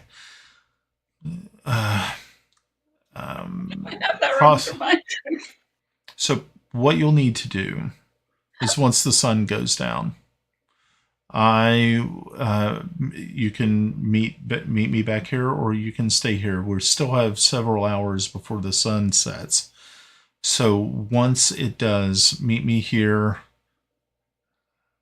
Usually we close right after sunset. And then I shall take you to where you can meet Zask. Okay. So, would she be able to recommend a lodging house that we might find? She says most likely at this point in time, being that there's so much turmoil going on in the city and there's so many new people coming and going, it's really kind of difficult to find lodgings, but she says that they have 2 rooms upstairs that you could use. How much are they per night, if I might ask? They are 5 solaris a night. I feel that's a decent price for my That's a understanding pretty of this dang place. decent price. Yeah. Well, you got to think the place is a We'll take dump. So the place is a freaking dump, you know. We'll take them for now if that's fine. Is that the next song? Is it like Spice is all you need, or like Yep. Love is all? Okay, All great. you need is spice. All you need is spice. Spice is all you need. Okay. So you I guess you all take the time to go upstairs and look at the lodging. Now, of course, the buildings here are not made of wood. They are made of sort of like an adobe brick sort of construction. Rammed earth. Yeah. So you kind of have to think about it like that. It's so, and it also helps to cool the interior of the building, and especially in a place like Arrakis and Arakeen, it is definitely needed. So you're able to find these 2 rooms, and they're actually not bad rooms. The beds are kind of small. The rooms are about like medium size, but there is definitely, couches and chairs and things like that to set in. So Any windows? Windows are really interesting because you don't have like just clear pane glass windows. They're like colored windows to block out the ultraviolet rays. So yeah, I mean there are definitely windows. But nothing we can open. Nothing we can open, probably, right? Yeah, no, they do not open, but you can sort of look out through them onto the streets of Arakeen below. So the door is the only way in or out. Okay. That's about it. Yeah, I'm going to watch the door. Okay. Cool. Watching the door. I have a question for the group. Is there any need for Jeez. taking and preparing for tomorrow? Possible renting of an ornithopter or anything of that nature for searching around town, people to bump into or chit chat up in the marketplace, or maybe even I could go see if there's a Souk doctor of the House of Rishi that might have some information. Any thoughts from the group? That sounds like a good idea, but the House Rishi is the one that's getting kicked out, yeah? Right. He may have already left. He may have been on the first line to leave. But we can always check. I'll tag along with you because that sounds like a risky maneuver. Just like going to the other house and asking what's up. I think that's. I don't think we're going to get much out of that. Yeah, I think if let's wait and see after we talk with Zask. But I think you agree. I think we need to getting more information. Rhys is always about that, and maybe determining on where we go and how we get there might be worthwhile. But maybe let's just wait after we talk with the freeman. Okay. Perfect. All right. So yeah, the time passes slowly. Unfortunately, you just kind of trying to relax, try to get your thoughts, get your heads into the game. When you finally realize that the sun is definitely set, darkness has started to fall over Arakeen, and you start to make your way downstairs. Kareth is there at the bar, and just as you all start to make your way down the stairs, she walks over and locks the door and turns to you. And she says, so, if you're ready, then I believe that now is probably the best time. Okay. Far to go? And so she leads you back through the kitchen out into a courtyard beyond. And beyond that, in that courtyard is a large ornithopter. And she climbs into the pilot seat. There's enough room for all of you. It's a squad thopter. It's a squad thopter. It's a bus. Does she have a license? You don't know. You're not really too sure what to expect from this situation. I mean, I do find it intriguing that she has this thing in the back in the town. So this obviously these things probably make a lot of noise, right? They do They're make an awful lot of wings. noise, yeah. Yeah. But you also kind Okay. of this is also really interesting the way that this sort of patio area, it's very large, but the walls that are surrounding this thing are there's no doors or anything in it, so it's like all of the sound that is generated is literally directed straight up. So it does not really seem to be very bothersome until once you crest the actual top of it, which is about 20 feet. So it's very kind of almost like a stealthy sort of landing pad area for it. Obviously, somebody had spent some time to build up the walls around here so that it would direct that sound. Oh, cool. Yeah. Okay. Well, we're getting on a ride. Yeah. So the ornithopter starts to it ramps up. Kareth starts to pull back on the directional sticks that are used to operate the ornithopter, and it lifts off into the air.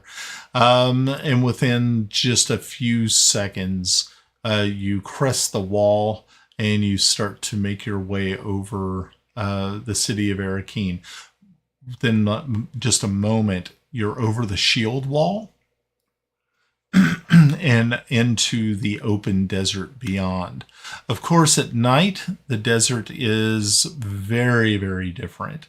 Where during the day, you would need special glasses to be able to look and to see because of the brightness of the sun, shining off of the sands.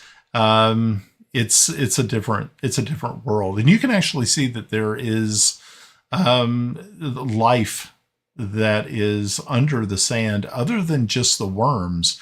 They have like desert mice. There are also birds of prey that also are visible in the night sky, mostly hunting those small mice and other critters.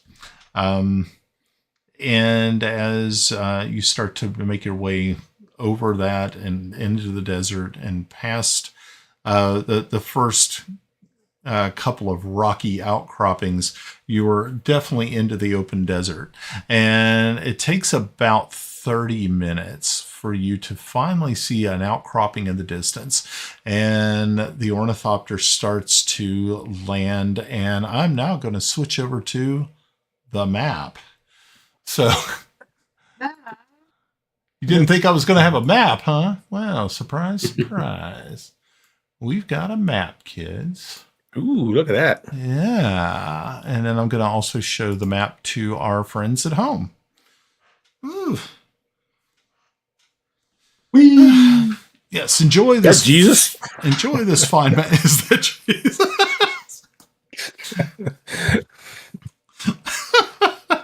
Oh boy. That's what I first like. Is that Jesus? Okay.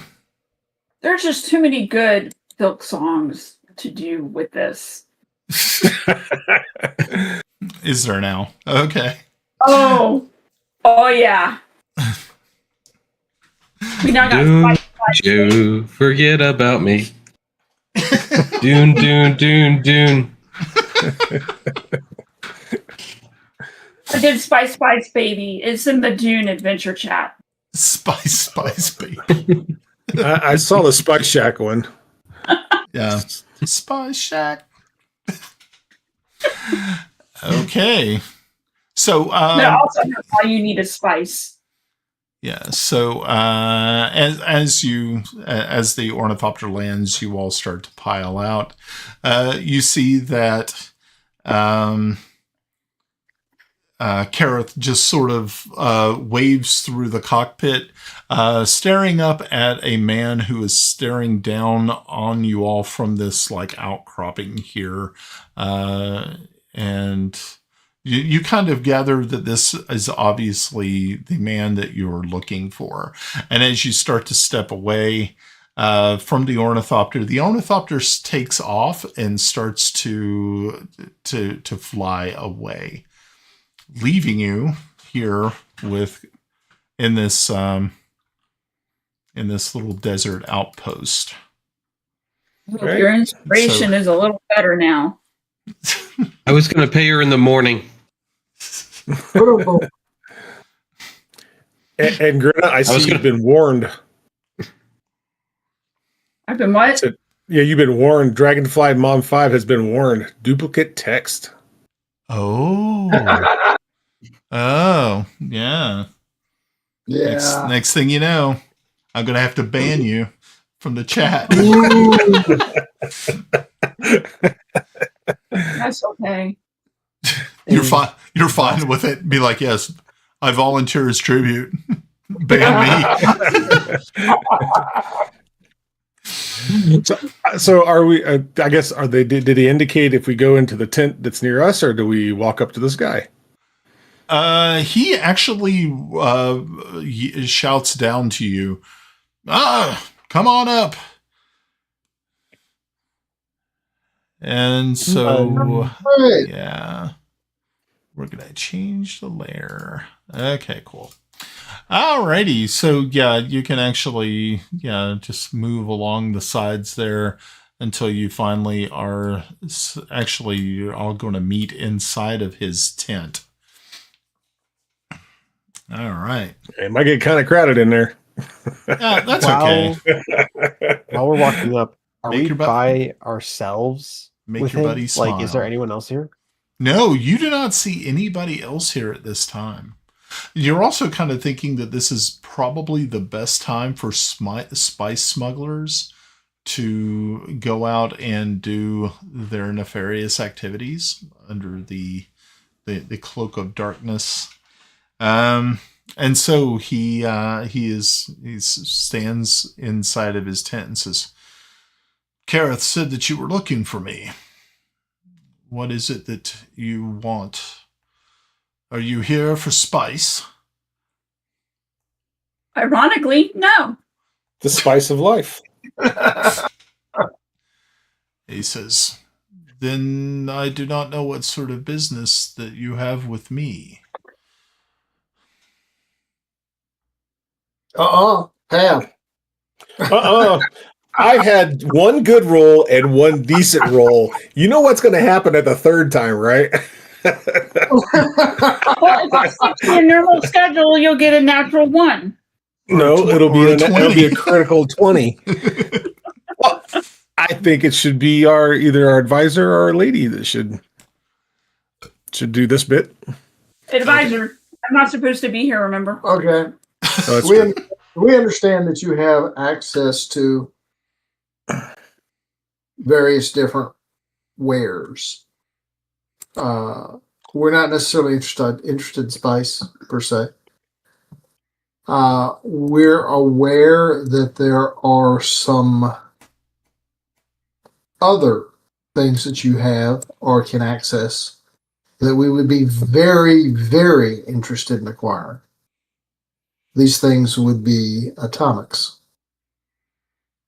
Oh, so you're looking for weapons?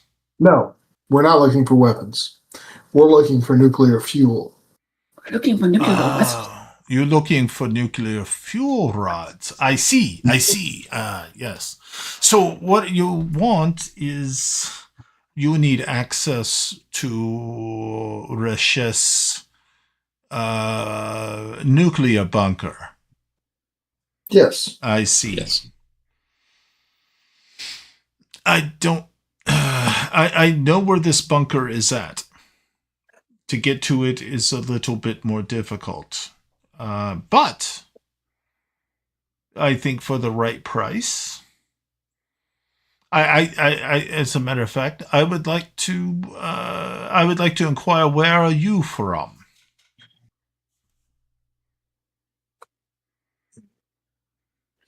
Chotek. Yeah, I think being honest enough here is, he's a smuggler. Yeah. Chotek. How's Chotek? Okay, and this Chotek, you from which planet? Caladan system. Excellent. I have contacts on Caladan that need spice, but do not want to go through the proper channels. You understand? Of course. So we make a deal. I get you to Rhys' nuclear bunker, and he kind of reaches over and takes off this burlap covering, and there's like 6 crates of what you can only imagine is they're full of spice. Mm-hmm. He says, "You take this back with you to Caladan. You take it to my contact. I give you all the information, and so tit for tat. You see what I talk about? Yes." Yes, we see. I understand that, and that's Excellent. not a bad deal. This is good. We would prefer getting the nuclear fuel rods from you. Of course, but I do not have fuel rods, but I can take you to a place where you can get fuel rods. Okay. So, Do you have any more information on this place so that we know how many people to bring, or if we need weapons, or you understand? if I was you, I would definitely. If you are here on Arrakis, you need weapons. If you do not have weapons, then you are going to fail. This is not a problem. This is a problem that you will definitely have. As I said, can get you to there. I would definitely be prepared for conflict, without a doubt. Okay. In the house battle language, we're fucked. And so, as he's sitting here, I mean, I guess the question. Go ahead. Sorry, Jolly. Go ahead, Jolly. No, that's fine. Quick question. Due to his profession and possible abilities for knowing things that houses themselves may not know, is there a chance that he has heard of the Harkonnens being on planet? he says, "I have not seen Harkonnen here yet, but I do know that there is possibility of Sardaukar here." Oh shit! They watching over the transition. Would it be also likely to assume they would be guarding that nuclear stockpile? I would say most likely that would probably be true. But I don't think there are many. We have some weapons, but I guess the question: do we know if there are enough? Would you be willing to allow us to use some weapons if you have any of your own here at this location? Improvised fuel air explosive. Of course, I could possibly allow you to walk away with some things. I have las gun. If that would be useful to you, but I would say most likely it would be very dangerous if you are to face Harkonnen or Sardaukar. Yeah, they would probably have shield. Remember what happens when Laz gun hits shield. Well, if you're behind enough cover. I don't think you have enough cover. I appreciate your optimism. I really do. Okay, I need everybody at this point in time to make, and like if we were playing D&D, it would be a perception check. I don't know how we're going to pull this off in Dune. I think it's going to be. I know there's a way. Where can I find the character? So I have a focus of attention to detail, and Okay, it is that's under good. the skill of discipline. Okay, that's cool. Okay, so yeah, the skill of discipline that would definitely play into it. And then I guess you could pick Danger sense? danger sense would be really good. Do you have that? I do. Oh shit. Okay, that's cool. Okay, now we're learning something new here because we've never done this. We've never done a perception check. Okay, so how do you want to try to do that? And I mean, everybody can try it if you have something With duty. that would work. Okay, so duty would definitely work. And what else? And the understand. And understand. Okay, cool. All right, good deal. Okay, so you are going to need to. I'm going to set the difficulty at 3. Okay. And remember, you also have, I think, was it 4 momentum at this point in time to spend, or was it 5? So I'm going to spend. I'm going to I thought roll. we had 3. I thought. I'm going to roll we're 3. three. Okay. I thought it was 4. I thought you had 4. Are we all rolling this? No, just me right now. Yeah, we'll see if. Okay. We had one. We got one from Nick's character, and then we got 2 from the 2 good rolls that I got. Right, and I'm burning those. Okay. You burning all 3? Yes. That'll give us 3 dice. Okay. No. Okay. Don't you get one No, already? you only do burn So 1 you per already dice. you already get 2. If you spend 1, you get another die. If you spend 2, you get 2 extra die. Okay, so we will spend 1. Okay, so you get an extra die. Okay, cool. Right. Cool. Am I using a focus? What is a focus? Up at the top. So in the focus, it's in one of your Down at the hold on, I had my, New skills. I had my character sheet open here for a minute. Right there, it would be number. Yeah. You'd be using understanding. Yes, I will be So using. if there's a focus in one of your skills, you say yes. That would work. So that would bring it down. Instead of 3, it would just make you only needed 2 successes. Okay. So what did I? So let's see. So you got 2 successes. A 0, a 2, and a 1. That's 3 successes. No, 15. So the 15 was not a success.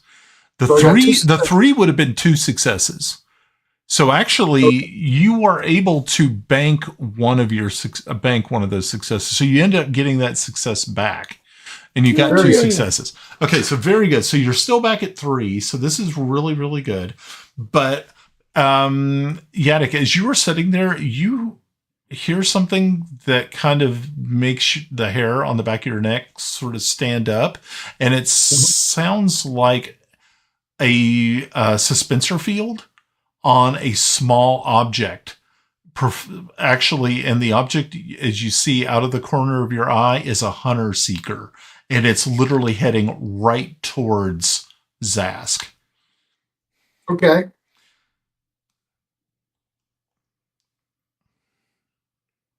Great. I grab Zask and throw him to the floor. Okay, so okay, so Not what I would have done, but okay. Well, Okay. what would you You're have? a mute, Nick. No idea, but that wasn't that. Do any of us do any else? Do any of I us mean, other people else can know? go ahead and try to if they saw it. Could I use battle tactics as a skill focus for this, or is that a little bit too focused on being in combat?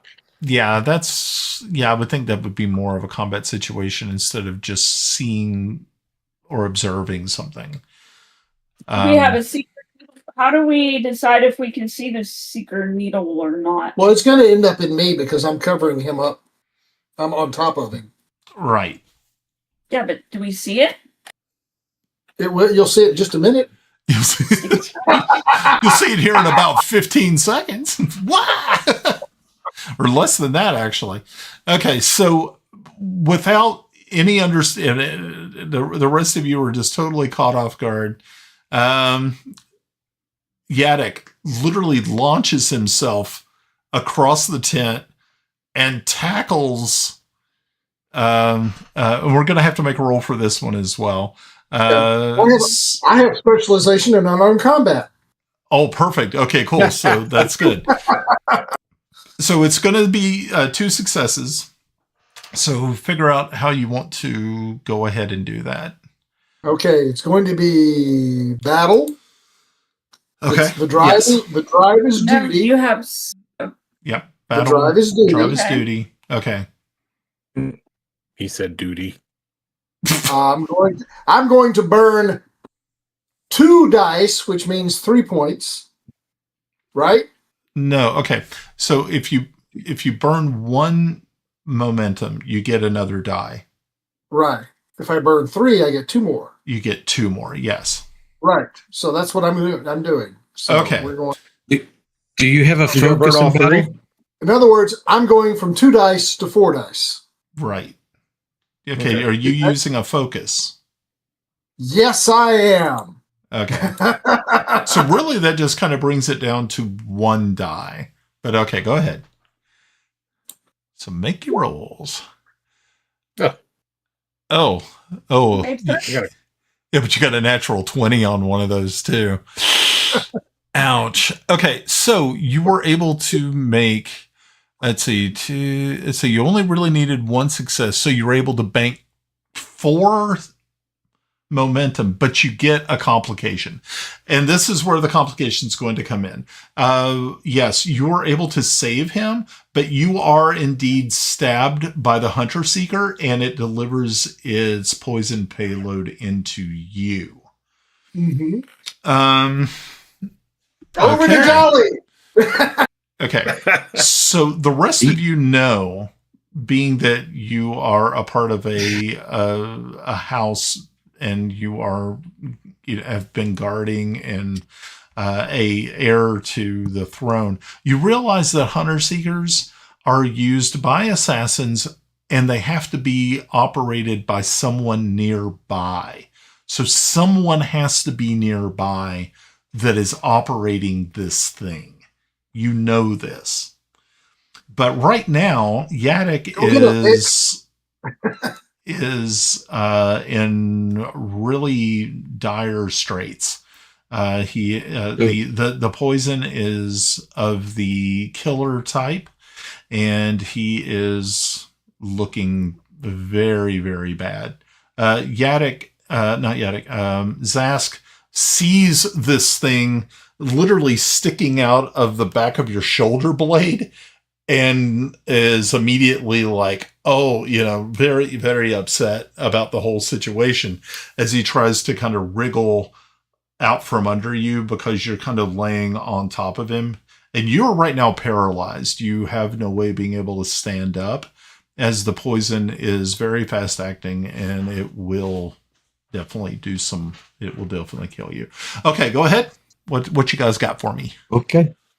So, observing this play out right in front of my face, observing the device that's used, I'm going to come over immediately and administer an adrenaline shot straight to our advisor, and that should that's going to take away any sort of physical impairments during the scene.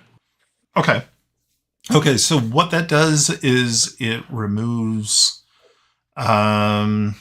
So what that does is it just kind of counteracts the 20, the complication. Yeah. Yeah, I think it eliminates the situation, or at this time.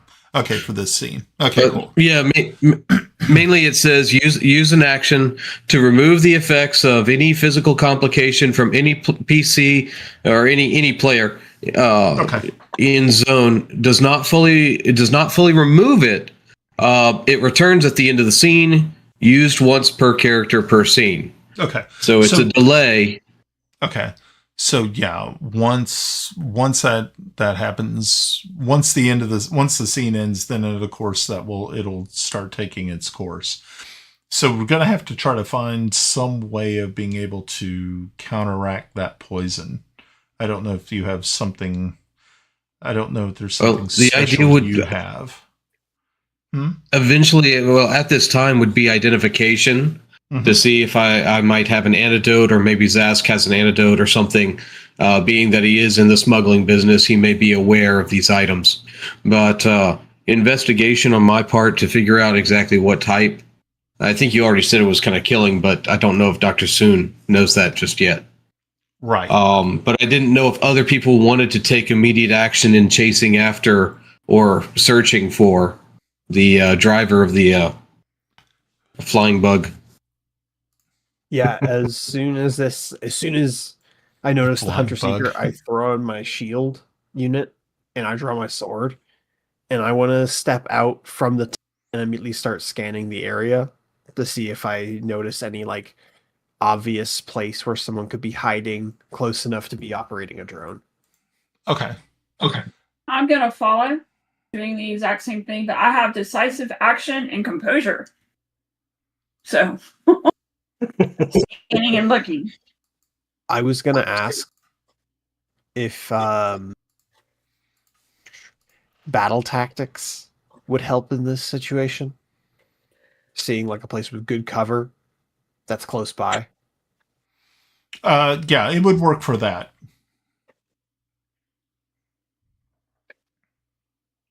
Okay.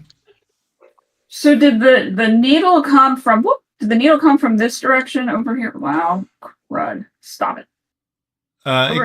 It came from this area over here. All right. That makes If sense. I'm using a able to see focus. Sorry. No, that's fine. If I'm using a focus, that's 3 dice, right? No. What happens if you use a focus? It just lowers the difficulty of the amount of dice that is or the amount of successes needed. Sorry. What happened? I clicked decisive action. Okay. Yep. All right. I didn't mean. Okay. So yeah, Dravek, you were trying to do. What were you trying to do? Scan the area around to see if there's any place with like cover. Yeah, at this time, from your current location, you do not really see anything that would lend to knowing exactly kind of where someone might be hiding. That's all you know of. So are these like cliff rocks, or are these like this area right here that you guys are in is higher than the tent. You would not be able to see, like when it was asked, he actually stepped up over here. There's like a little plateau sort of thing there, so he could look down on the landing zone where you all appeared at. So how tall are these rocks? 10 feet? 15 feet? About 10 feet. Yeah. So you couldn't see the tent from the ground? You could not. From your location by the ornithopter, no, you could not. All you could see was... Do we know if these secret darts, do they have like a some kind of like camera or... Yes. Yeah, there is actually, there is a camera that so that they can actually see, their target.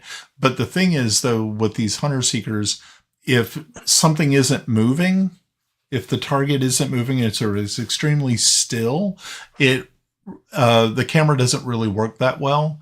It really picks up on movement. Yeah. Nick, what do you have in your hand? He has a sword. Cool. a big sword. Cool. So okay, so bleh, did our good doctor he pull out the secret dart? Yes, Okay, I would hope so. I'm going to go ahead and just in case, I'm just going to go ahead and I'm going to cover it. So I don't know enough about secret darts myself, out of character. If these can be used multiple times in one go.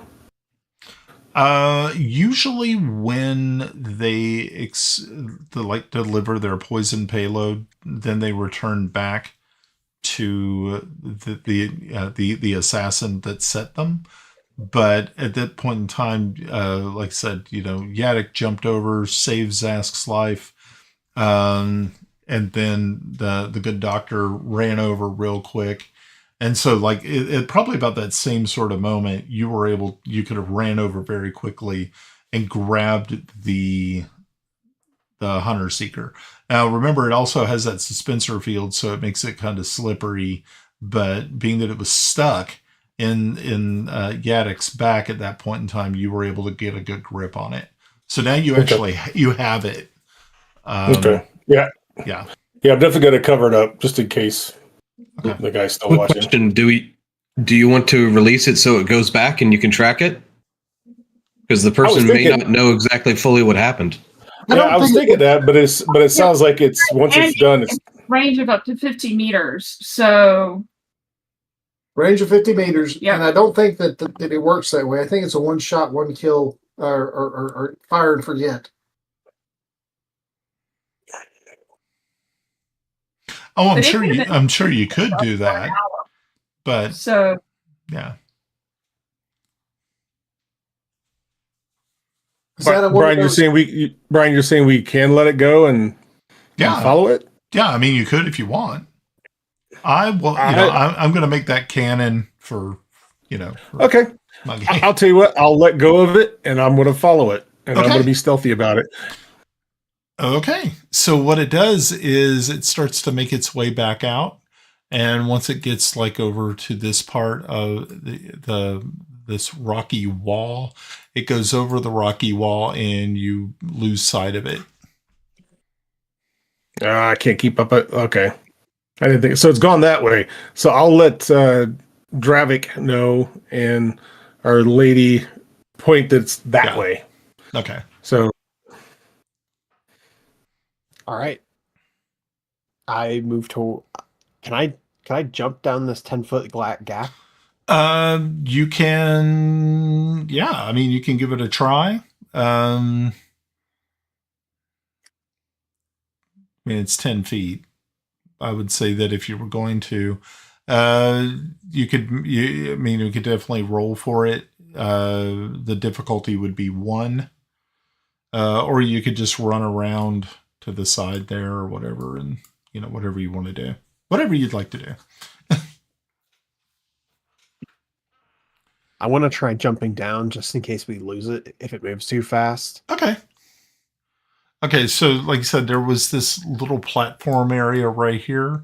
So you could actually easily probably jump down from there to there. And being that you saw it over here was the last time that you saw it before it kind of ducked down behind that rocky outcropping. So. Well, I got a 11 and a 4. So I got 2 successes, I think. Okay, 2 successes. You only needed 1. So you get to bank 1. So now you're up to, was it 6? I think you're topped out at 6 momentum. So that's pretty good. All right. So Dravek, as you slide down there and come around that corner, you can actually see that the hunter seeker is now over here, and it is starting to go over that outcropping. I'm going to keep on moving towards it. Okay. So as you sort of make your way right here, there's like a little depressed area that you can easily fit into. And I'm going to just kind of move you over there real quick. And you're standing on top of this hill, and you can see now the desert beyond. And you see that there are two figures that are down here. One of them is holding a machine, and he's kind of looking into it as the hunter seeker starts to, make its way back towards it. The other one is looking up at you, and this guy right here is looking at you, and he looks very, very surprised to see you looking down on him. And he quickly just reaches over and hits the other guy on the shoulder and points up as both of them are now looking at you. And so we are going to go into our initiative. And initiative's weird here. So, and I think the way we did it last time was we were using everybody's movement to kind of set the score. So whoever had the highest movement would get to go first. And I can't remember who had the highest movement. So we'll have to remember, if everybody remembers their movement scores, you can let me kind of know, and we'll figure it out together. Dravek only has 4. Okay, so Dravek has 4. Okay. Well, that's okay. Nothing wrong with that. I'm sorry, I only have 5. Understandings, actually. Oh, okay. So Dravek has 5 in movement. Who's anybody higher than 5? But I'm not there. That's okay. Does it matter? Yeah, it doesn't matter. We're going to go ahead and do that because we're going to get into the move, being able to move boldly and move subtly and all that good stuff. Okay. So I have a 6. Okay, so you have a 6. Anybody higher than 6? I don't think so. Okay, so that means that, Rhys, you're actually going to go first, and then one of the assassins will go, and then next would be the next one down, which I think was it Dravek had 5. Do you want to don't you got to put a grid up, Brian, or something? Yeah, I should probably put up a grid.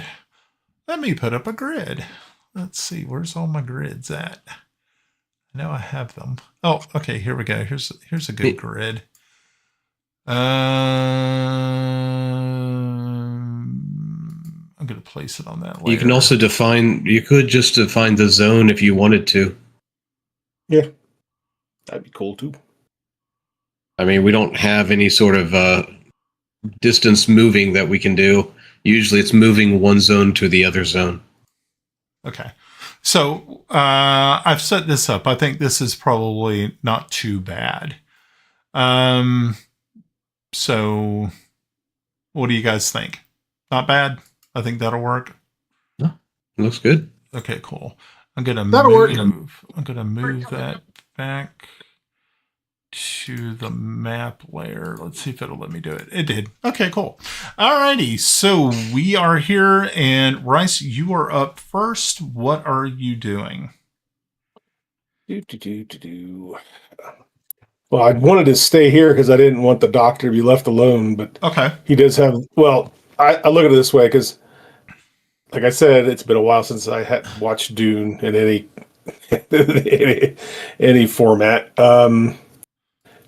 I'm thinking the Freeman now, since he's a Freeman, do they have some kind of code or something like that? Because Russ saved his life. Yes. So he should be okay. So I'm going to assume I have some kind of at least a little bit of knowledge of that. I'm going to go out and I'm going to stealthily move to, and I can only move to one zone at a time, right? Correct. All right. So I guess I'm going to go here because this is the little plateau you said, right? The little plateau is right over here. So you could actually move to that plateau region. Mm-hmm. Yes. Okay. All right. So I'm stealthily kind of moving there. And I'm going to see if I can I'm going to watch where Dravek and Layla went to. Okay, so you can see Dravek is like over here. Okay. And you can see him staring down into the desert below. Don't know if you can actually see Layla or not. I don't know if you can see her on the map. Maybe you can. Maybe so. Yep. Yeah, you can actually. Okay, cool. Yeah. Alrighty. So, okay, so you move stealthily, and so that is where you are at now. Okay. So, anything else you wanted to try to do? I don't think there's anything else I can do. Okay. Alrighty. So this assassin here is going to try to use his dart gun. Yeah, good old dart gun. And he needs 3 successes to be able to hit Dravek. So I am going to spend 3 threat to add 2 more dice. So let's see if I can actually do this. So he is going to use battle. And we're going to use power. Okay. Submit. And we're going to use 4 dice. And boom. And we're not using a focus. Nope. No, because this is not an assassination. So we're not using a focus. Alrighty. So he needed 3 successes and he was able to get 1, 2. He got, let's see. Whoa, hold on. He got 5 successes. He got 2, 2, and a 1. So yeah, so he ended up getting 5 successes. So with those 5 successes, that is, I believe, if I remember right, that's how much damage you take from that dart. But he had turned on his shield. Yeah, I turned on my shield. When did you say that? Way back in the tent. Yep, he and I both did our shields at the same time. Okay, I don't remember either of you saying any of that, but okay, I will say that happens. Okay, so it just kind of just hits the shield and does not penetrate. All right, good deal. Okay, well, that was easy enough. Alrighty, so next up is Dravek. What are you doing? Shields work until they don't. Until someone hits me with the slow blade. Yep. But I am going to utilize. I'm going to run towards the one that's not using the machine, and I'm going to try and move boldly into the next zone. Okay.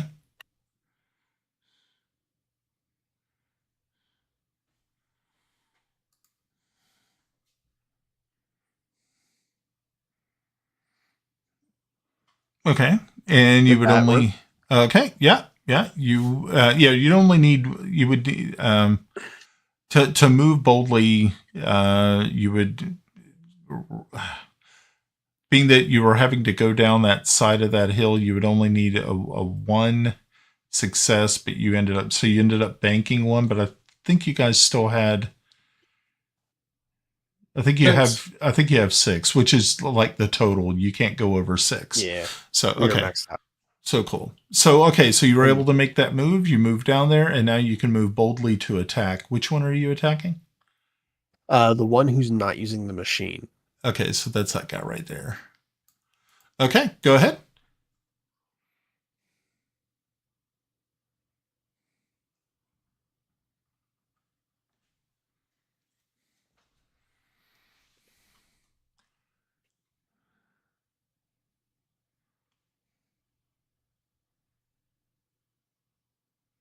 Okay. Let's see. Oh, so you got 1 success and you got 1 critical fail. So yeah, you were able to successfully hit him. Well, actually, you needed. I think it was the difficulty to hit. But did you have a focus that you were using?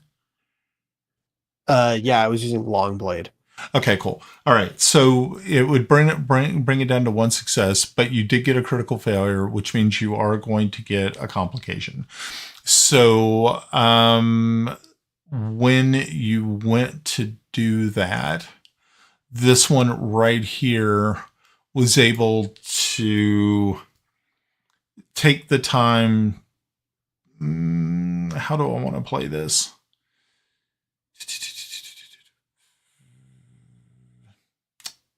Dang. Okay, he's going to actually take the time to load another Hunter Seeker dart. Okay, but he can't use it yet. So that is your what is it? Your complication, which means that on his turn, he may use the dart on you. Instant death. Yeah, because the Hunter Seeker, though I don't think it can move slowly and it can penetrate the shield. So got to be careful. Okay, so here we go. Let's see, that was Dravek's turn, and now so it's going to actually be that guy's turn, and he is going to try to use his Hunter Seeker on you. And so he is using. How is he going to use this? It's probably going to be battle, because he is kind of in a battle. Yeah, power. Smith.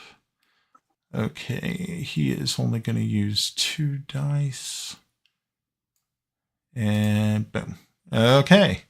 Oh, wow. So he ended up getting 2 successes, but he needed 3. So to hit you, he needed 3. So he was he was not successful. Alrighty, so the Hunter Seeker just kind of whizzes past you, but he on his next turn, he could end up having it loop back around and try to hit you again. But right now, you are safe.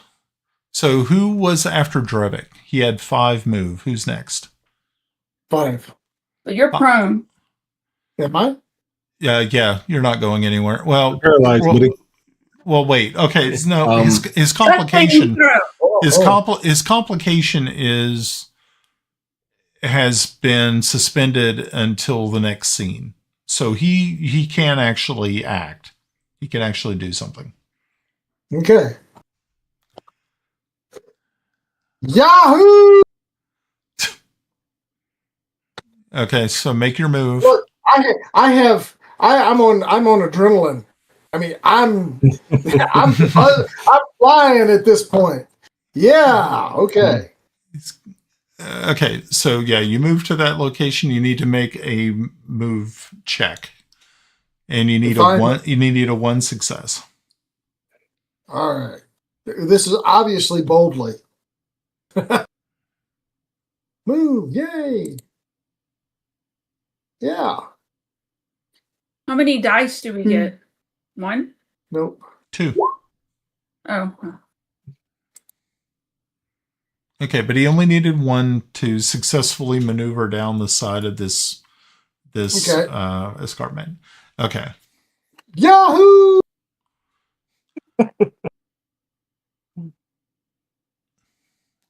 Okie dokie.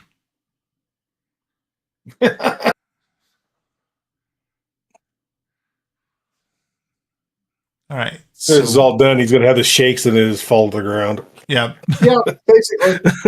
What's your backup here?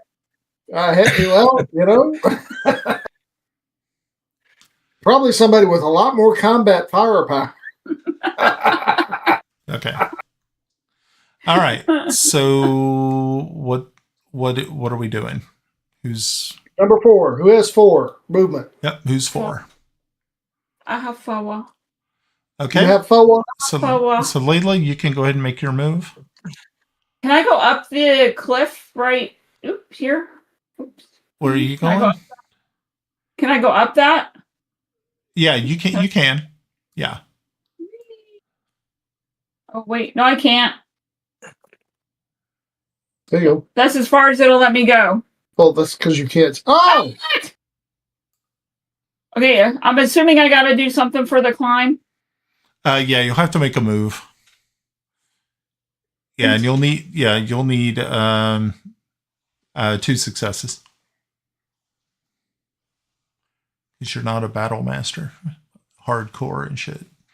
You don't want to break a nail. Lady Chotek.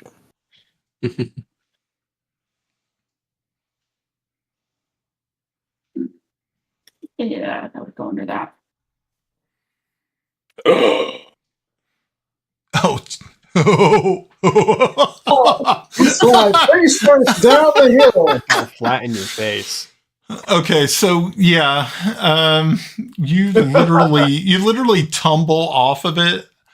I'm going to say that you end up like over here. You end up like rolling off to the side, and you are now prone, pretty much with your face in the sand. Your next movement, you won't be able to make a bold move. You would have to just make a regular move, which means that you would, like, if you were going to move into this area here, you will have to just make a simple move next time, which means that when you did make that move, you would not be able to follow it up with an attack because of a bold move. So, yeah, you took a pretty nasty fall. You're laying there in the sand, going, spitting sand up. I'm Nice. mighty. Huffing the spice out of the ground. she's doing lines of sand. It's like the sand. All right, who's next? It's not how they collect dust. Okay, so who's next? Threes. Movement of threes. Okay. I think I might be next, but I was curious. What is Zask's move? Zask's move. Hold on one moment, and I can tell you. Run away! Run away! There he is. I did have one for him. Look at me being all prepared and stuff. Ain't that crazy? Okay, so his move is a 6.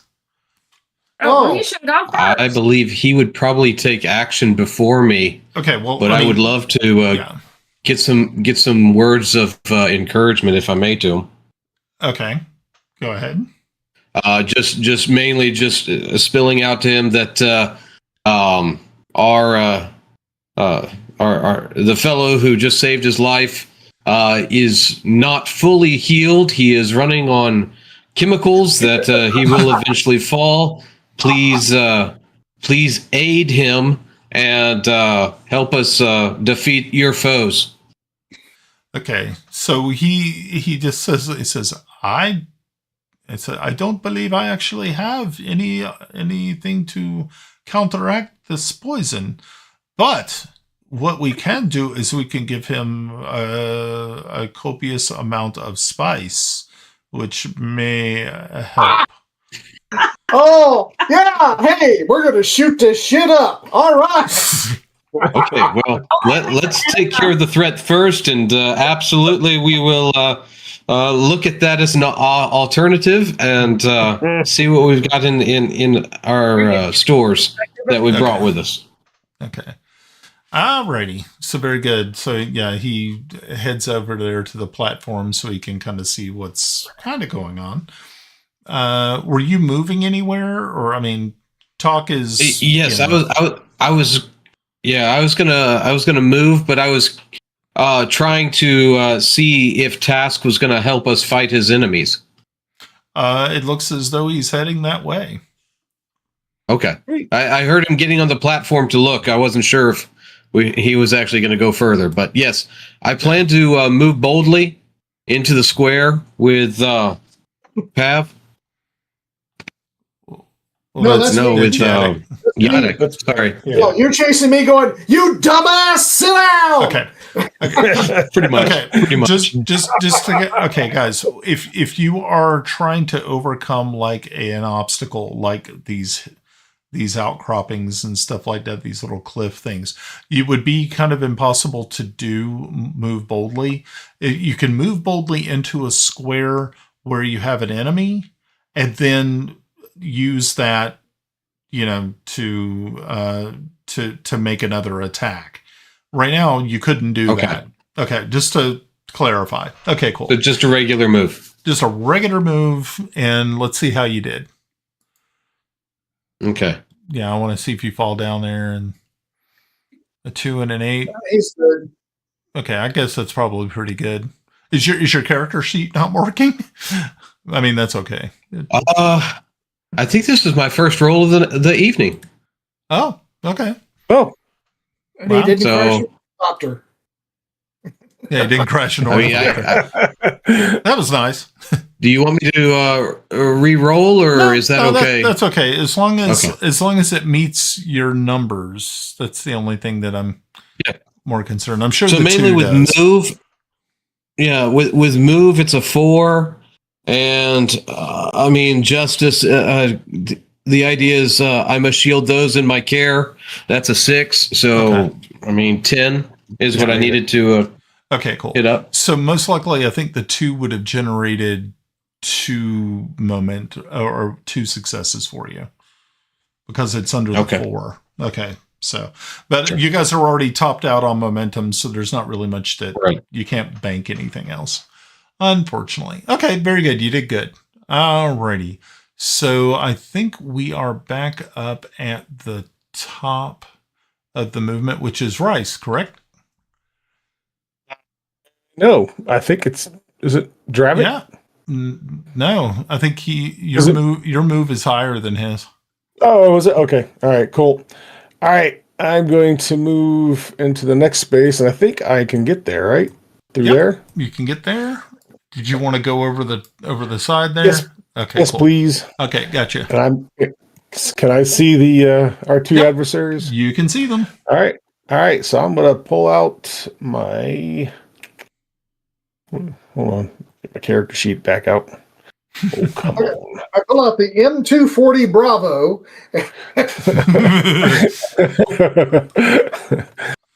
Okay, yeah, I'm gonna pull out my Mala pistol, Okay. and I'm going to fire at the one nearest me. Cool. All right, so remind me how that works. Okay, so you choose battle. Oh, okay. And yeah, All right. and then you choose whatever your statement is. Okay, so battle. Those who betray. And you need at least 2 successes.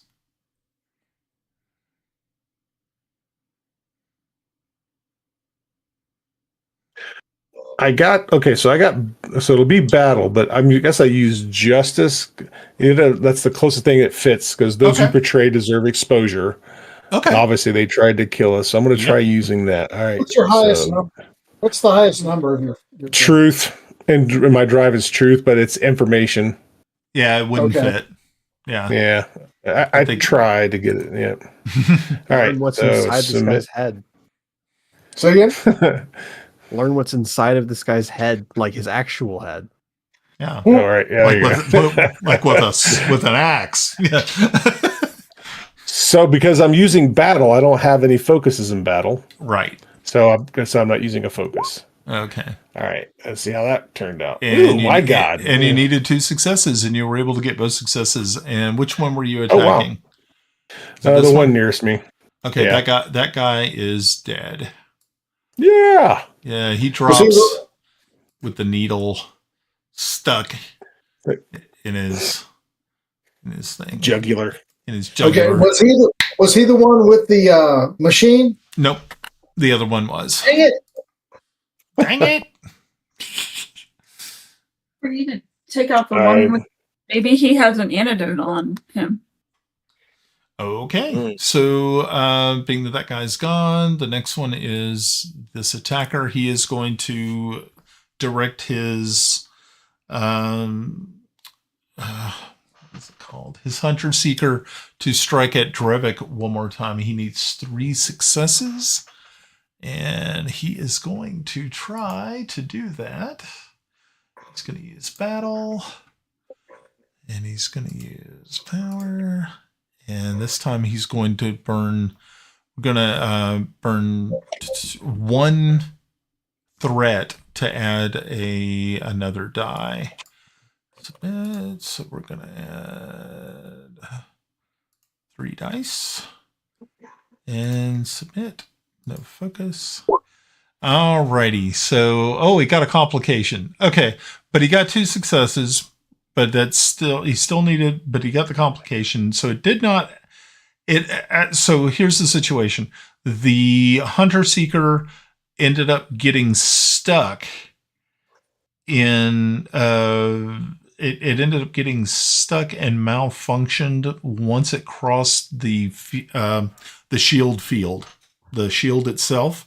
So it literally got stuck within the shield and immediately its power unit inside got fried. So it's now not a thing. Not a thing. Okay, cool. Alrighty. So Dravek, it's actually your turn. I was actually so worried there. I'm gonna walk up to this guy. I love it. And I want to just hit him with the hilt of my sword, right square in the nose. Okay. Not to kill him, but to more so knock him out. Okay. Okay, so you're gonna need at least 2 successes to pull that off.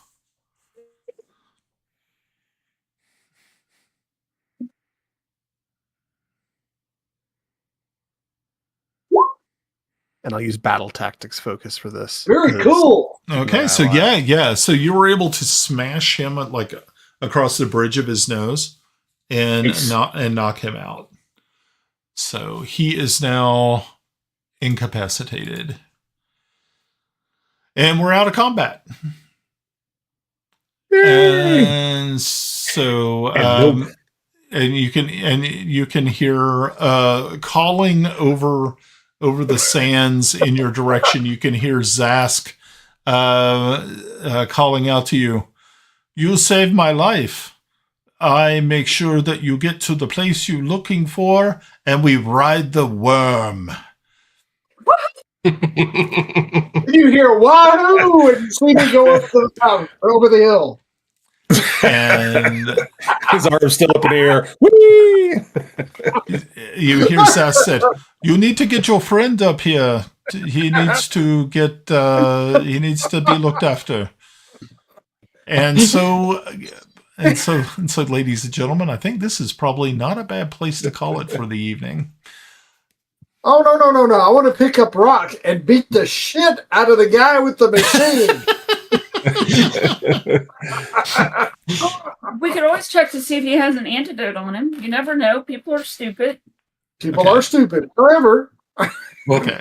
Well, we will pick that. We will pick that up next time. So, alrighty. So, folks watching at home and watching in the stream, thank you all very much for hanging out with us this evening and watching us do this again. Of course, we are going to break away really, really quickly so that we can do our. Oh yeah, that's right. Our giveaway. We have to do the giveaway. That's why I called it just a tad bit early. So I think I have it all set up. I'm trying to think, where do I have it all set up at? Hold on one moment, and I will get us back to where we need to be. Hang tight just 1 minute. I need to make sure that I have our what is that thing called? It was our roulette wheel. Roulette wheel. There it is. Hopefully. Yep. No. Yep. That's it. Yay. Okay. Let's see if that is going to work. Hang tight. Let me go back over to roll 20. Ah, there it is. There's our wheel of pain or whatever it is. That's what I feel it is. Okay, so let's take a look at our the people who are in chat. If you did subscribe tonight and you did reach out and say howdy in chat, I would love to be able to add your name to our roulette wheel. Just let us know so that we can that I can add you, and then we'll get rolling. And whoever is the lucky winner will get a $25 gift certificate to Amazon. So that's kind of cool, right? Amazon. I hope Pretty so. legit. All right, so let's take a look at some names. And now, of course, the last time we did this was a couple of weeks ago, I think. And let's see, the Captain's Lady won, so that was really cool. We need to make kind of a ruling. Can a person who won last time get to put their name in the hat again? Yeah, why not? Yeah. I mean, here I am, like because I could just see this happening. I could see it happening that Captain's Lady gets it again, and like I think I'm just subsidizing them or something. I don't know what's happening. Okay, well, no, She told me it was my turn. Oh, it was your turn. Okay, so let's see who was on it. So let's go. She said leave her out. She's good. Okay. So let's look at who else was on. Who else was the new? I think was it Stephen? So Stephen Avery. Okay, Stephen. And who is? We got Hawk RPG. Mm-hmm. Oh, that's right. Yes, yeah, Hawk RPG. Okay, anybody else? We got a whole bunch of them. Hold on. Are they? Okay, so we have Stephen. Paladin okay. Steve. Okay, who was it? I'm sorry? Paladin Steve. Oh, Paladin. Oh, that's right. Paladin Steve. Yes. Bard Sound Lab. Oh, yeah. Bard Sound. Awesome. Almighty Nick, but I think that's Nick. No, Almighty Nick. Okay, cool.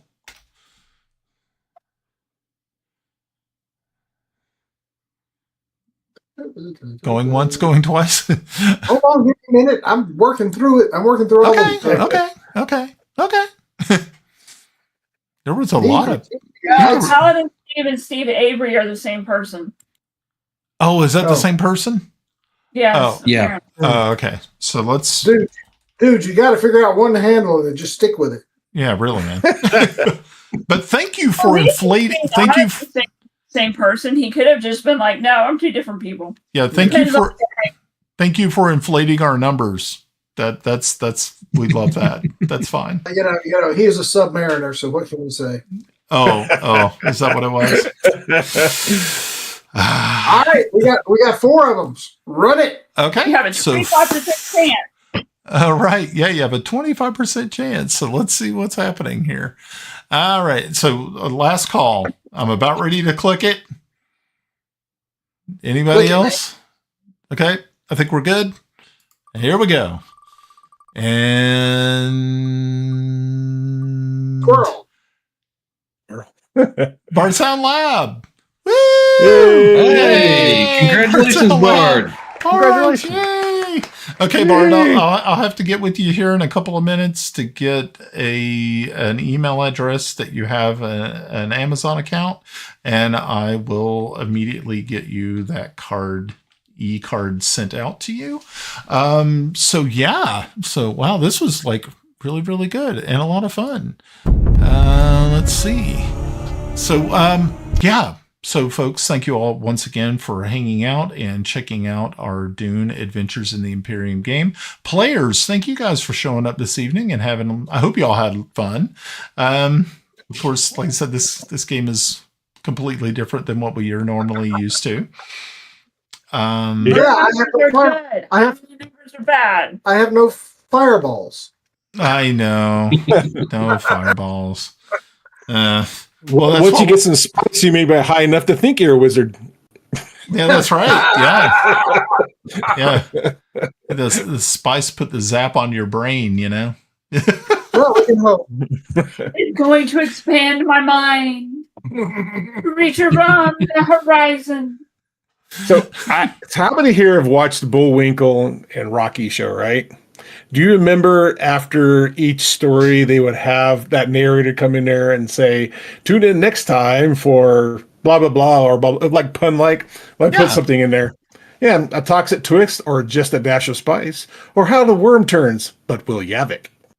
I like it. That's good. That was good. Okay. That's really cool. All right. That was good. Okay, so everybody else, let's say next week. Let's see. I know that we have a couple of things. We have one shot coming up on Thursday. So be prepared for that. There will probably not be a giveaway for the one shot. I don't want to cause trouble here at the house with my missus that I'm just giving away like tons of money. Not that $25 is tons of money, I guess. But so next Thursday, 7:00 Eastern Standard Time, we will be back doing our one shot. So be prepared for all of that good stuff. I know that we have coming up soon. Ed is going to be running a Star Wars.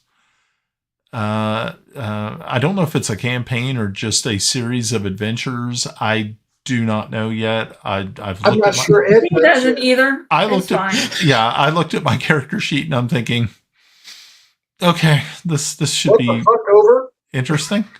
Yeah. Yeah. I mean, who knows, right? Well, you know, this falls into the free reign railroading. And where is this going to land on Ed's scale? Probably with delivery and DiGiorno. I don't know. I think it'll be a nice change to watch instead of being part of it. You know, I'm planning. I'm looking forward to watching it. And I said I would do a cameo, but I haven't heard anything back from that. So it's going to be interesting. From what, the Star Wars one? Yeah. Oh. So I wouldn't mind playing it, but yeah. I think he has the characters. Yeah. I think he has them already done. And you know, Ed does not have the capacity for players that Brian does. Oh, I noticed in the chat, and thank you, Paladin Steve, for reminding us.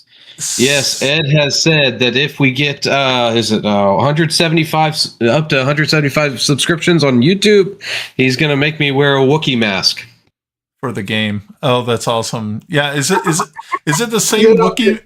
It's not the same Wookiee mask as the one that the lady had in the videos a couple of years ago, is it? It is the same one. That's freaking hilarious. Okay. Awesome. You know, if I hadn't already subscribed, I'd subscribe again.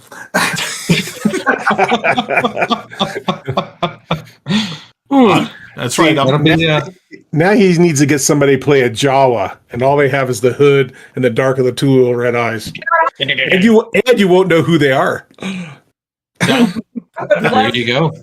Yeah. Being that we didn't get to choose our characters, you know, the decisions were made for us. I would have loved to have played a Jawa, and because I could have easily like set it up. I mean, I could get the robe and just like a black like pullover sort of thing, and with like 2 LED lights. I would easily do that the whole time. Or most likely I could probably find like some sort of weird filter I'm sure there's a Jawa filter out there somewhere. And just turn you into a Jawa. Be like, what I'm really waiting for is Brian's next campaign with the secret, the episode of the Ancients or Eclipse of the Ancients or whatever. Eclipse of the Ancients. Yeah, that's coming up in April.